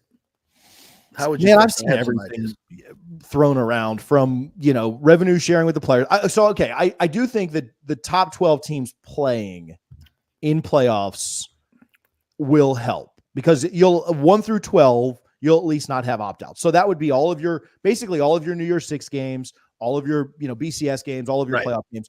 That will help that aspect. And then, how many first or second round picks are there on teams 13 through 25? There certainly are some, but you'd think it's less than what's, at the very, very top. And so I think you're going to see some of that. I think that once you have the 12 team playoff, you're going to eliminate all of those opt-outs or most of them. And then I think you've got to start to look at the calendar. A big part of it is not only the opt-outs, but the transfers, right? Yes. The guys that are moving on. Ohio State didn't have an opt-out at quarterback. They had a transfer. And so they're down to their second string. Their second string guy gets hurt during the game, and they got to go third string there. Well, if the calendar was different and you didn't have guys transferring in the middle of bowl season, you could maybe fix some of that. There's also, they've talked about, I mentioned it, revenue sharing with some of the players. I don't think the NCAA or these bowls are ever going to go for that because they're just greedy, money hungry. Exactly. So I don't see that happening. I think moving the calendar is probably the most realistic thing to kind of eliminate some of the transfers. People have talked about moving the game to week 0. I don't know how that works because what if you miss a bowl by that much? How do you schedule a game in time? Do you give everybody bowls 1 through 132? So I don't know. I think that calendar moving will help. The playoff will help a little bit, and hopefully we can kind of get it back a little bit better, or just eliminate 3 games off the regular season and make it a 64 team playoff. I don't know. That'd be fine with me too. Do it that way. Well, I think you get into a lot of like how many home games do cities need. You start penalizing, small towns all across America because every game is millions in revenue for each and every team. So I don't think you necessarily want to screw with that. But I think eventually this has to go to an NFL model because that's what it is. It's professional football at the highest level of college ball, and separate the haves and the have-nots. I think you could probably do the top, and really, honestly, the top 96 teams you could do, or you could do, maybe the top 82 teams. I don't know how it all works out.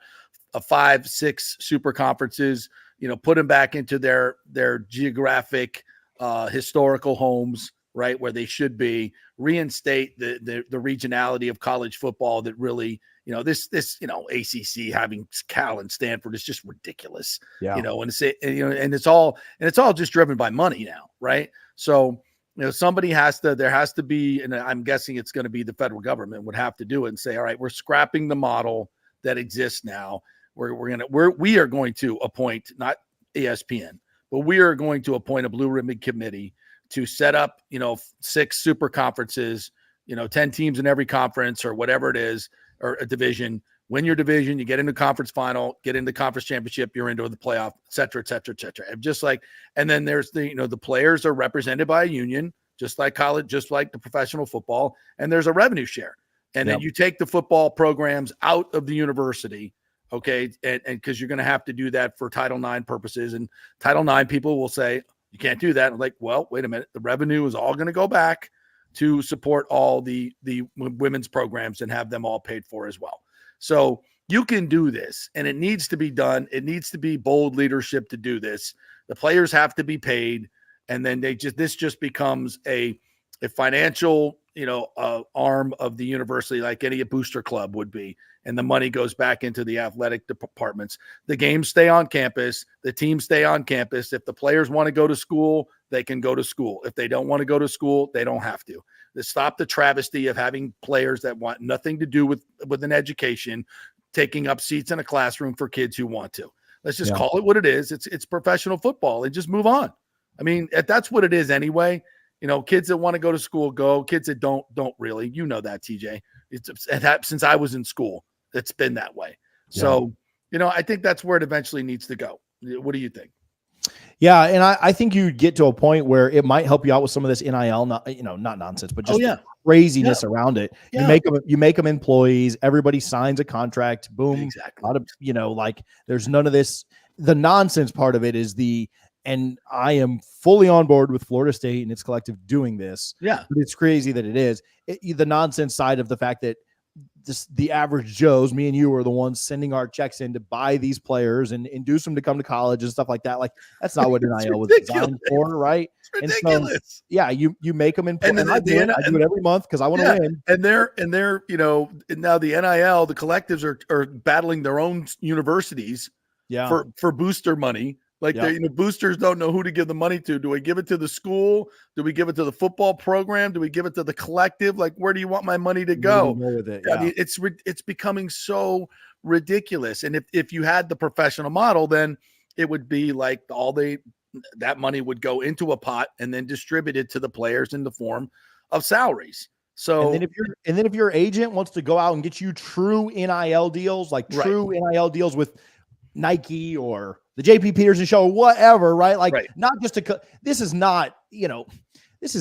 not NIL deals, right? Like, these are just, they're not pay for play. Like, hey, we're going to pay you to come to our college, which is, it's fine because everyone's doing it right now, but it is nonsense. Like, that's not what this was set up to be, right? And if a kid gets a deal with Gatorade, it should be because he's getting a deal with Gatorade, not because he went to, Miami or Florida State or whatever. So, yeah, I think that would help it as well too. Going back to Florida State, do you think the eventual progression is for them to go to the Big Ten? A lot of people mention the SEC. I can't see it. I think they burned the bridge there. So is the Big Ten the best move for them to leave the ACC, in your opinion, TJ? Yeah, I think that the Big Ten is most likely at this point. I think it's what the president wants. I think they like the academic side as well. Personally, like, if I put away the grudge side of it, like, I don't really want to go to the Big Ten just because I'd rather travel to these SEC stadiums than Illinois and Rutgers and some of these other ones. But, anything's better than, what we're at right now with the ACC. Yeah. I think it's going to be the Big SEC. Ten. Yeah, for sure. They don't want us. Be the Big Ten. But I could also see a scenario where, money heals a lot of bridges and wounds and stuff. And I could see a scenario where the SEC and ESPN didn't want to let Florida State kind of get away. So I think they'll make an offer. I don't think they have the money the Big Ten has. So I still think it'll end up being the Big Ten. But if, you may hate the SEC right now, but if that's your only life raft coming up here in a few months or a year or whatever, like, Florida State will jump anywhere to get out of the ACC at this point. But to answer the question, I do think it's the Big Ten for sure. Yeah, I agree. Everything you said. I mean, culturally, it seems like a better fit in the SEC, but you also don't want to get in bed, with the snakes that just bit you, right? For sure. You don't want to do that. You don't want to, because you've been through a few decades with the ACC, and let's just be honest with it, a very, love-hate relationship. The ACC has never embraced FSU and vice versa. It's always been, kind of a parasitic relationship in terms of media rights, because the ACC pretty much exists off the FSU and Clemson and Miami and those programs in terms of the revenue that they bring. So, I get it, but the Big Ten will be a national conference now. If the national in terms of West Coast, you're going to obviously have the Northeast and the Midwest represented, and now the Southeast. And who do you think comes with them? Clemson, Miami, North Carolina, Virginia Tech. Who do you think?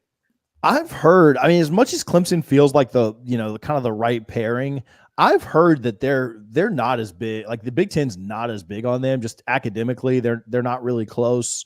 It might be Miami. It might be North Carolina. I would lean both of those more than I would lean Clemson at this point. Now, would anything shock me? No, because it's all kind of nuts, and Clemson will end up somewhere for sure. Maybe that'll be the SEC, but at this point, I would lean Miami or North Carolina. Academically, Miami kind of fits the private institution, side of things, so I could see them going for sure. All right, my friend. Appreciate all you do. Love all your content. Tell everybody how they can find it. Yeah, you can search Double Fries No Slaw everywhere.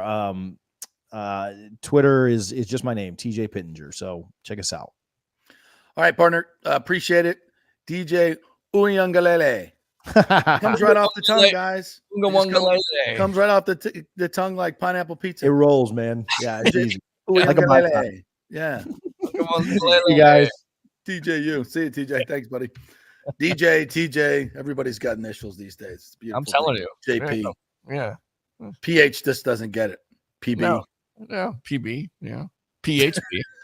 PHP. No. Just doesn't roll off the tongue like. No, it doesn't. Yeah. All right, let's take a quick break. When we come back, we got a lot of comments to get to, a lot of new commenters. I see some new names up there, so we're going to get to you. We are brought to you by the Gold and Diamond Source. If you got some of those Visa gift cards laying around, you want to buy something shiny for your girl because you screwed up at Christmas, Gold and Diamond Source is the place to go, my friends. I always have my box right here for the beautiful ring that we got there for my lovely Ashley. Nice. Absolutely. And obviously the best local place to get anything you need. You got to want a Rolex, want to watch as a collector's item or an investment. You can do that, or just a wear on your wrist because you a baller. They got all the different brands of watches there as well. So go check it out. It's the Gold and Diamond Source, 3800 Omerton Road, always online at thegoldendiamondsource.com. Back in 3. Stay with us.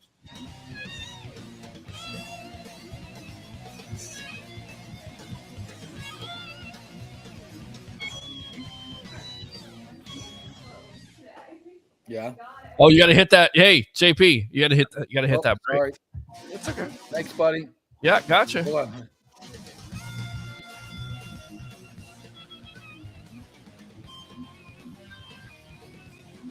All right, this is for all you guys who don't want to go to the gym and do 5,000 crunches. At Bay Area Modern Medical Center, you can get on the new True Body machine where you can reduce fat and tone up your muscle. It's like doing 54,000 crunches in just 15 minutes.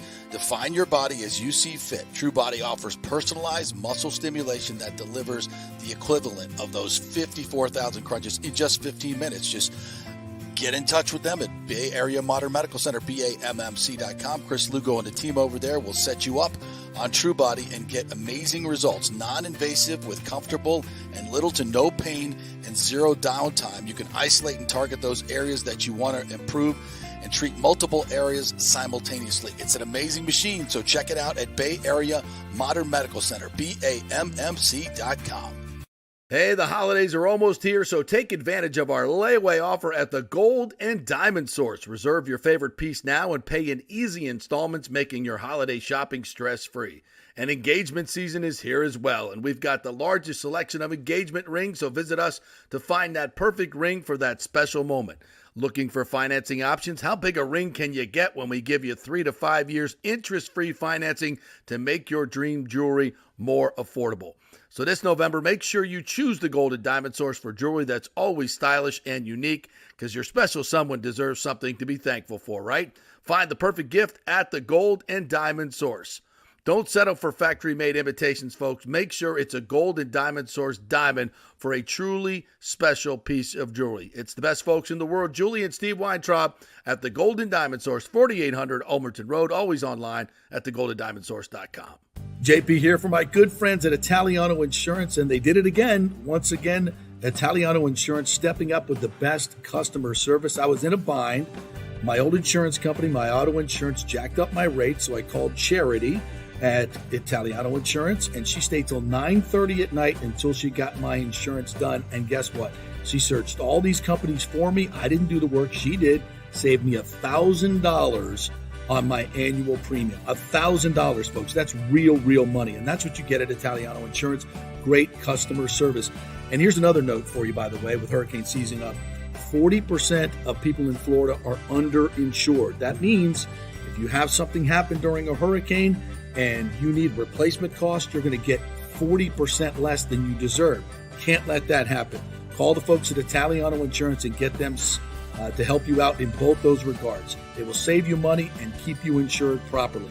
That's 813-877-7799. Great folks in the community, been doing it for over 60 years. Italiano Insurance, 813-877-7799. Coming back at you. Now, more with JP on FanStream Sports. It's only just begun.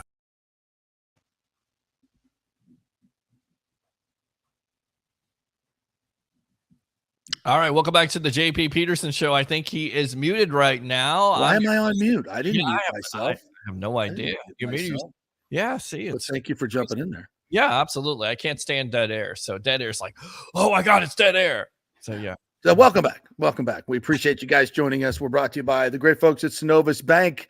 They are the big bank with the local feel. My good friend John Acosta, who I've known for 40 years. God, it's hard to say that. He's been in local banking for 40 years. How about that? Wow.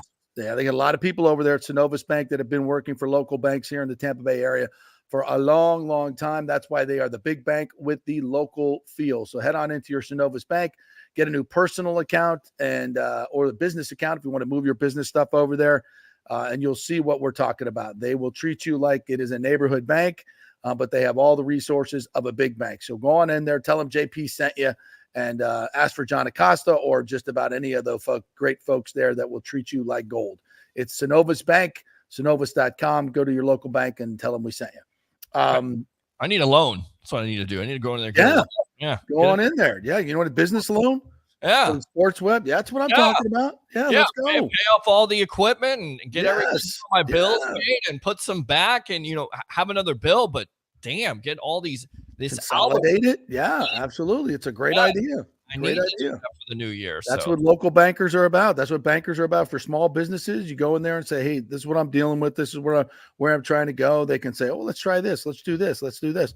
They know that stuff. So, you probably don't. I don't. So let the experts do what they do.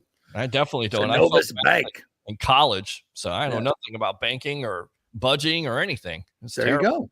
All right, I need to do it. So, all right, let's get to some of the comments here, my friend. OU Baker fan, welcome in, my friend. Says, is Baker playing? J.C. Allen seems to think he is. I think we're going to have to go through, obviously Baker wants to play, and nobody has any idea how sore he is right now except him. So we'll see if he can practice this week. I think if he doesn't practice all week long, and Kyle Trask does, I don't know. I mean, this is something that, you need to be in practice, watching every day, see how things are going. Is Kyle Trask, does he grasp the offense? Is he ready to go? And Baker can't play, or he's not practicing because he can't throw. The pain's too much, and then you're going to suddenly throw him, shoot him up and throw him out there on Sunday. No. I think that's a recipe for disaster. I think as a football team, you go out there and you say, look, we're good enough to beat this team with our second string quarterback who can make the throws, and is ready to go. And that's no knock on Baker. If you got to take a shot to get your arm above, and I'm not saying this is the case, but if it is, these sternum injuries, these rib injuries, even if they're not broken, can be severely limiting. And if you can't put touch on the ball, if you can't put velocity on the ball, and it's not like he's Patrick Mahomes, folks, like we can't play without him. I mean, it's not like he's Joe Burrow, and then you have to go to your back. Oh, wait a minute. Browning wasn't so bad, was he? These guys can play. Yeah. They're on the roster for a reason. Okay. We saw what Kyle Trask did in the preseason. He wasn't horrible, right? He's completely competent. He can make the throws. And if he's healthy and you got a guy who's not, then you put him in there and you rely on your defense. Okay. And you rely on the rest of your players to step their game up to win a game. You got to win. Yeah. I mean, it's not the end of the world if Baker doesn't play. He's not. I mean, we love him, and he's a good player, and he's been really good. But come on, if he can't play, you got a guy that's completely healthy and can rip a ball, on a 25-yard stop route. Let's go. I'm ready to go. It's not the end of the world, folks. Yeah, wind me up. I tell you right now, let's open up the phone line. 727-255-0391. Buccaneer fans, how confident are you on the JP Peterson Show if, number one, Baker Mayfield doesn't start for this team and you see the greatness or that hasn't been realized yet in Kyle Trask? How confident overall are you of this Bucs team after the effort versus the Saints last Sunday? Get on the phone lines. Let's talk about it. All right, some of the other comments out here. Greg DeCruz, what's up, buddy? From Costa Rica. When I was living in Toronto, Brian Ford arranged a private tour of the facility. He waited past 5 o'clock as my plane was delayed. I've met him many times, and he always takes time to say hello. There you go, folks. Dude is the best. Let's see here. Bucks win. Aints win against the Falcons. The Aints may make the playoffs because of other teams losing this coming weekend. 2 teams in from the NFC South. Would it be the worst division? Yes. Yes, it would. Sorry. I've seen enough bad football in this division. It's not great. As you look around the league, there's a lot of mediocrity. I'm gonna say that. Let's see what else we got here. This is 100% true. Stinney and Hainsey were terrible. Nathan Elliott. Stinney was terrible in past. Yeah. I mean, I think, a lot of people, it's all great to talk about, drafting a young quarterback. For me, I think that's where you build a team between the lines, whether it's defensive line, which I'll go with Jared Verse. I mean, imagine Jared Verse, Elijah Cansey, Vita Vea, and Yaya Diaby. How do you like that defense? Or you go with the left guard, you go with the center, because that's what you need. And it depends on what you want to do, but I don't think you can go wrong. And a lot of people saying, well, Jason Light really never does that. He goes for the small school guys. Not always. I think you got to get an immediate impact. Well, you got Ali Marpet. You got to replace Hainsey. Hainsey is just, he's not good. A nice guy. Yeah. He's undersized, not particularly athletic.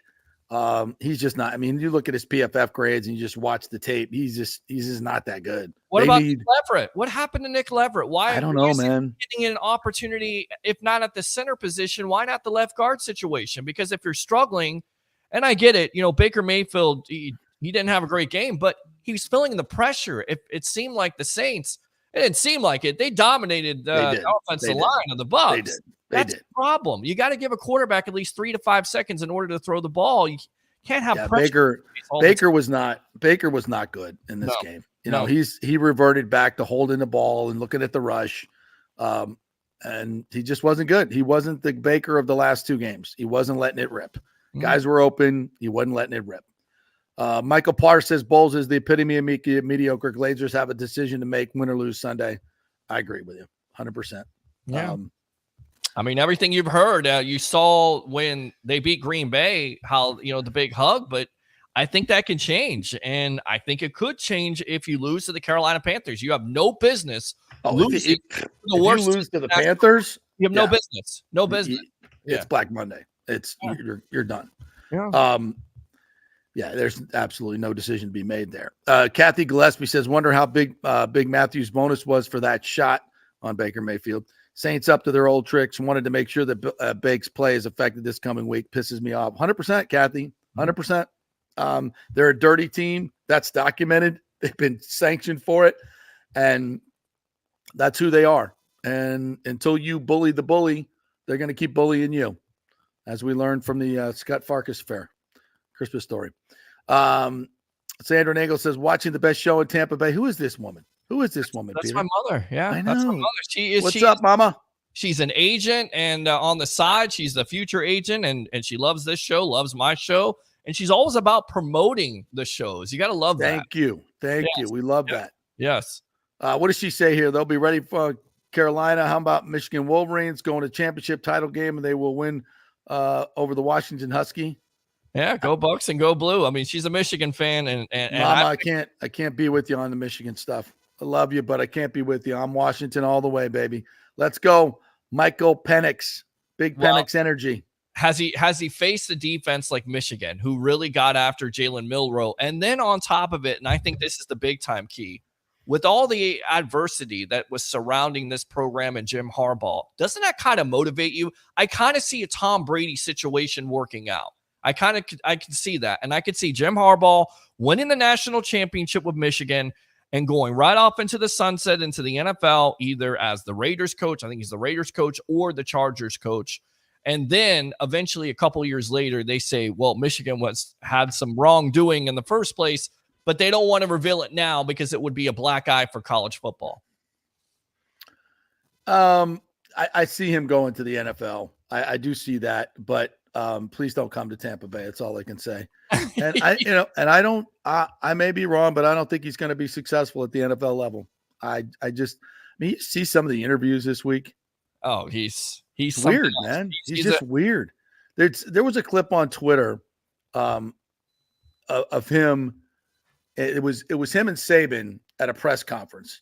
Yeah. And they had the big Sugar Bowl or Rose Bowl thing in the middle. And somebody asked Saban about Michigan cheating.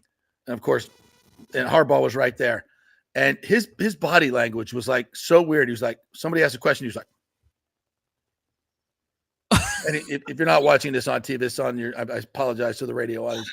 He's just got this weird, like he's like making these weird movements back and sticking his head up like a freaking peacock. Yeah. Like, I think it's just weird. The dude, and then there's the pregame interview with Marty Smith could not have been like more weird. Awkward. He's just awkward dude. Yeah. Like he's not authentic. He's just weird. And I don't think that's going to play with dudes. I don't. I think saying all that, he's had success everywhere he's gone. And yes, I think he has success with the NFL. And I would sit there and say, Colin Kaepernick would. But it's going to be 10 years. Right. It's going to be 10 years since he's coached in the NFL when he gets back there. Well, it doesn't always necessarily work out, but I think he's got an advantage, right? Because he is with Michigan. He does see recruits. On top of it, if he wins a national championship, he's going to command respect. Furthermore, he's played in the league as a Chicago Bear quarterback. I don't think he's going to Chicago. So I could definitely see it, and I could definitely see him taking J.J. McCarthy with him. I could see it. By the way, the Michigan offense, and I'll say that the Michigan offense in the 4 games or post Connor Stallions averaged 281 yards a game, total offense. 281 yards a game, total offense. Yeah.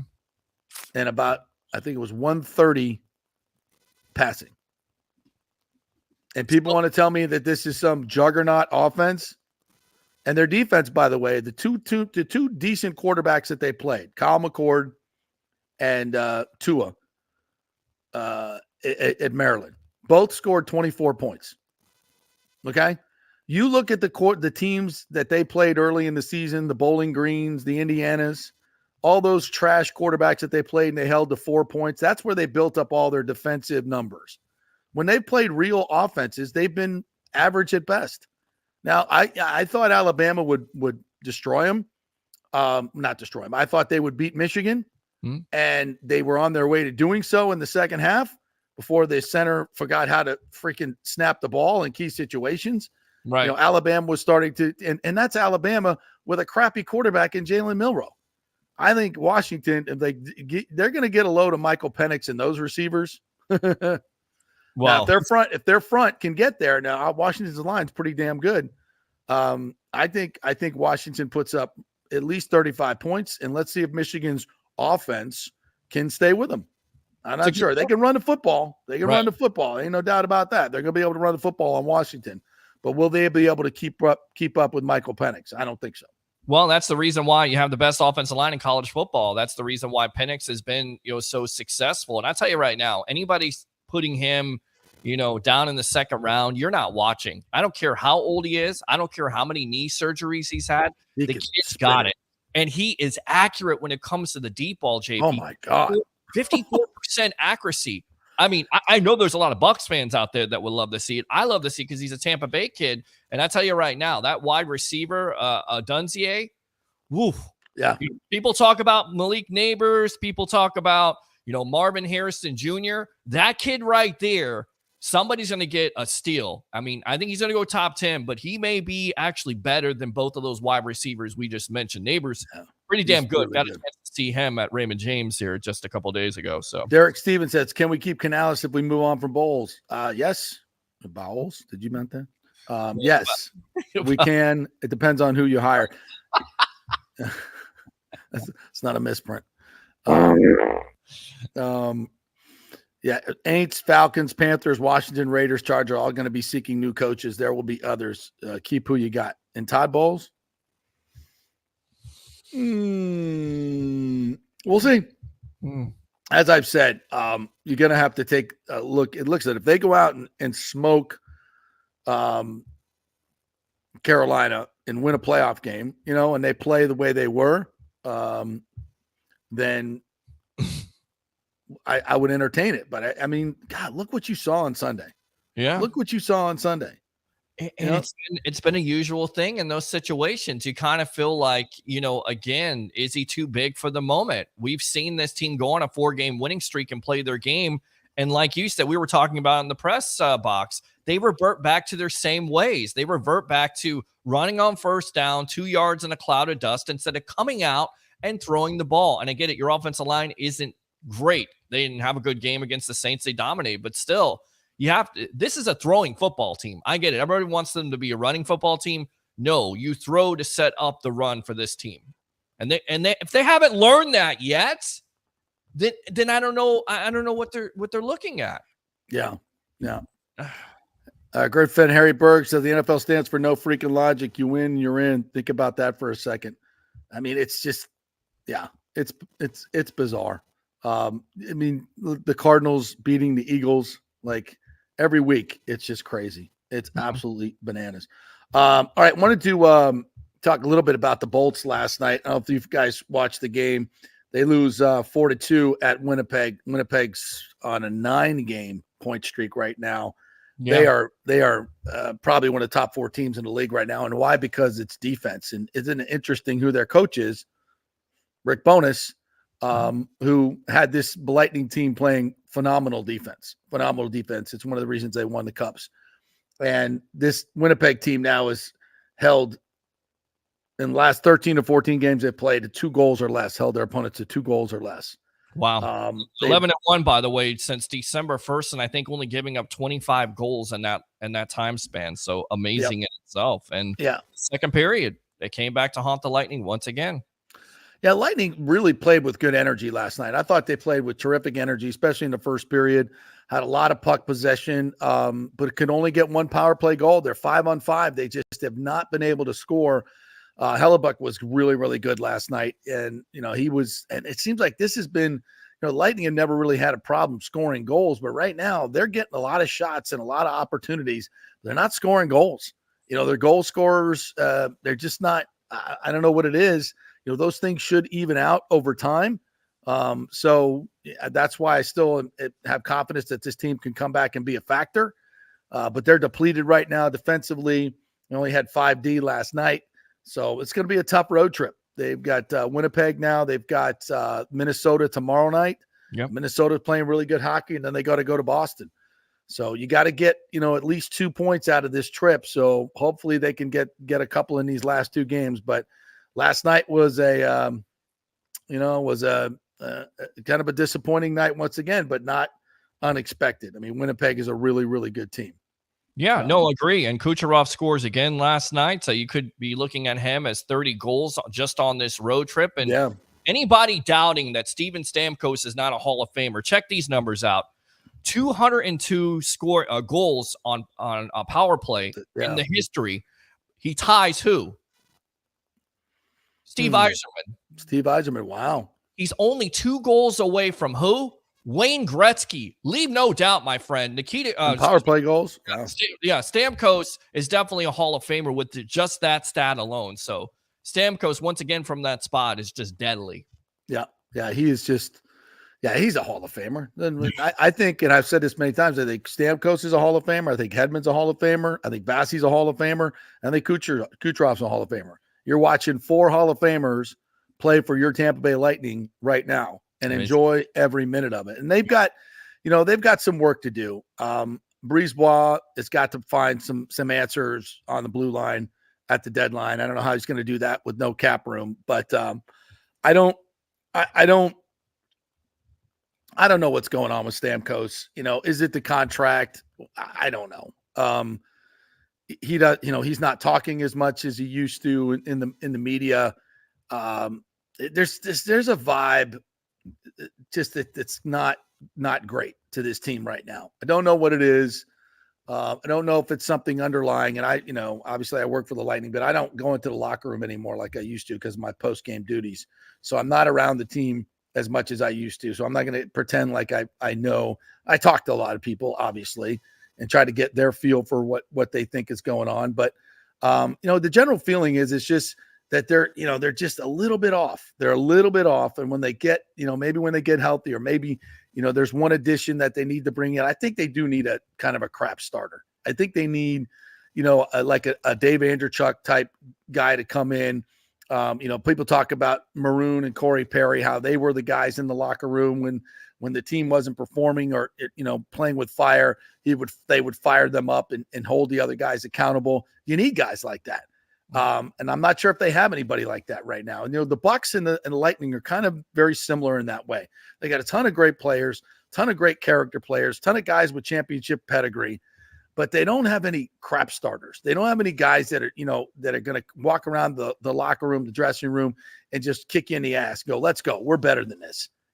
All the leaders are kind of nice guys, more, lead by example, quieter guys on both sides. The Kucherovs, the Vasilevskis, the Hedmans, the Vita Veas, the Mike Evans, the Levante Davids. None of these guys are fire starters.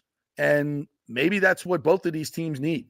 They need someone to step up because I think there may be guys in that room that can do it, but just aren't necessarily doing it.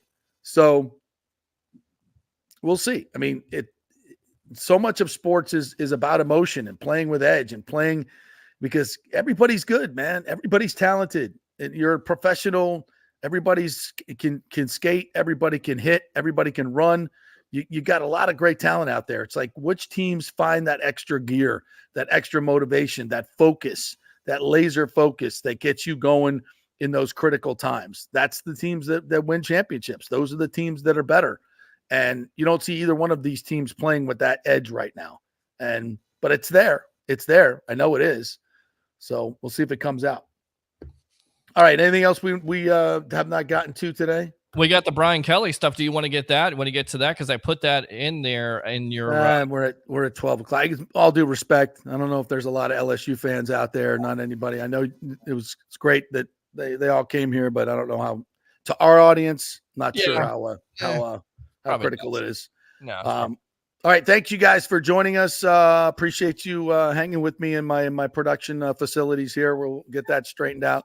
Hope the content was great for you. Thank you guys for joining us here, whether it's on YouTube. Please make sure you like and subscribe on YouTube, on Spotify, and on all the other platforms. Thank you guys for joining us. We will catch up with you tomorrow. Lots more great guests coming your way. We're working on getting Michael Alford, AD at Florida State. Was texting with Derek Brooks. He's going to join us here in a few days, hopefully. So we'll have some good guests coming your way. Michael Kelly, Alex Golish, working on all those for you guys. So we'll see you down the line.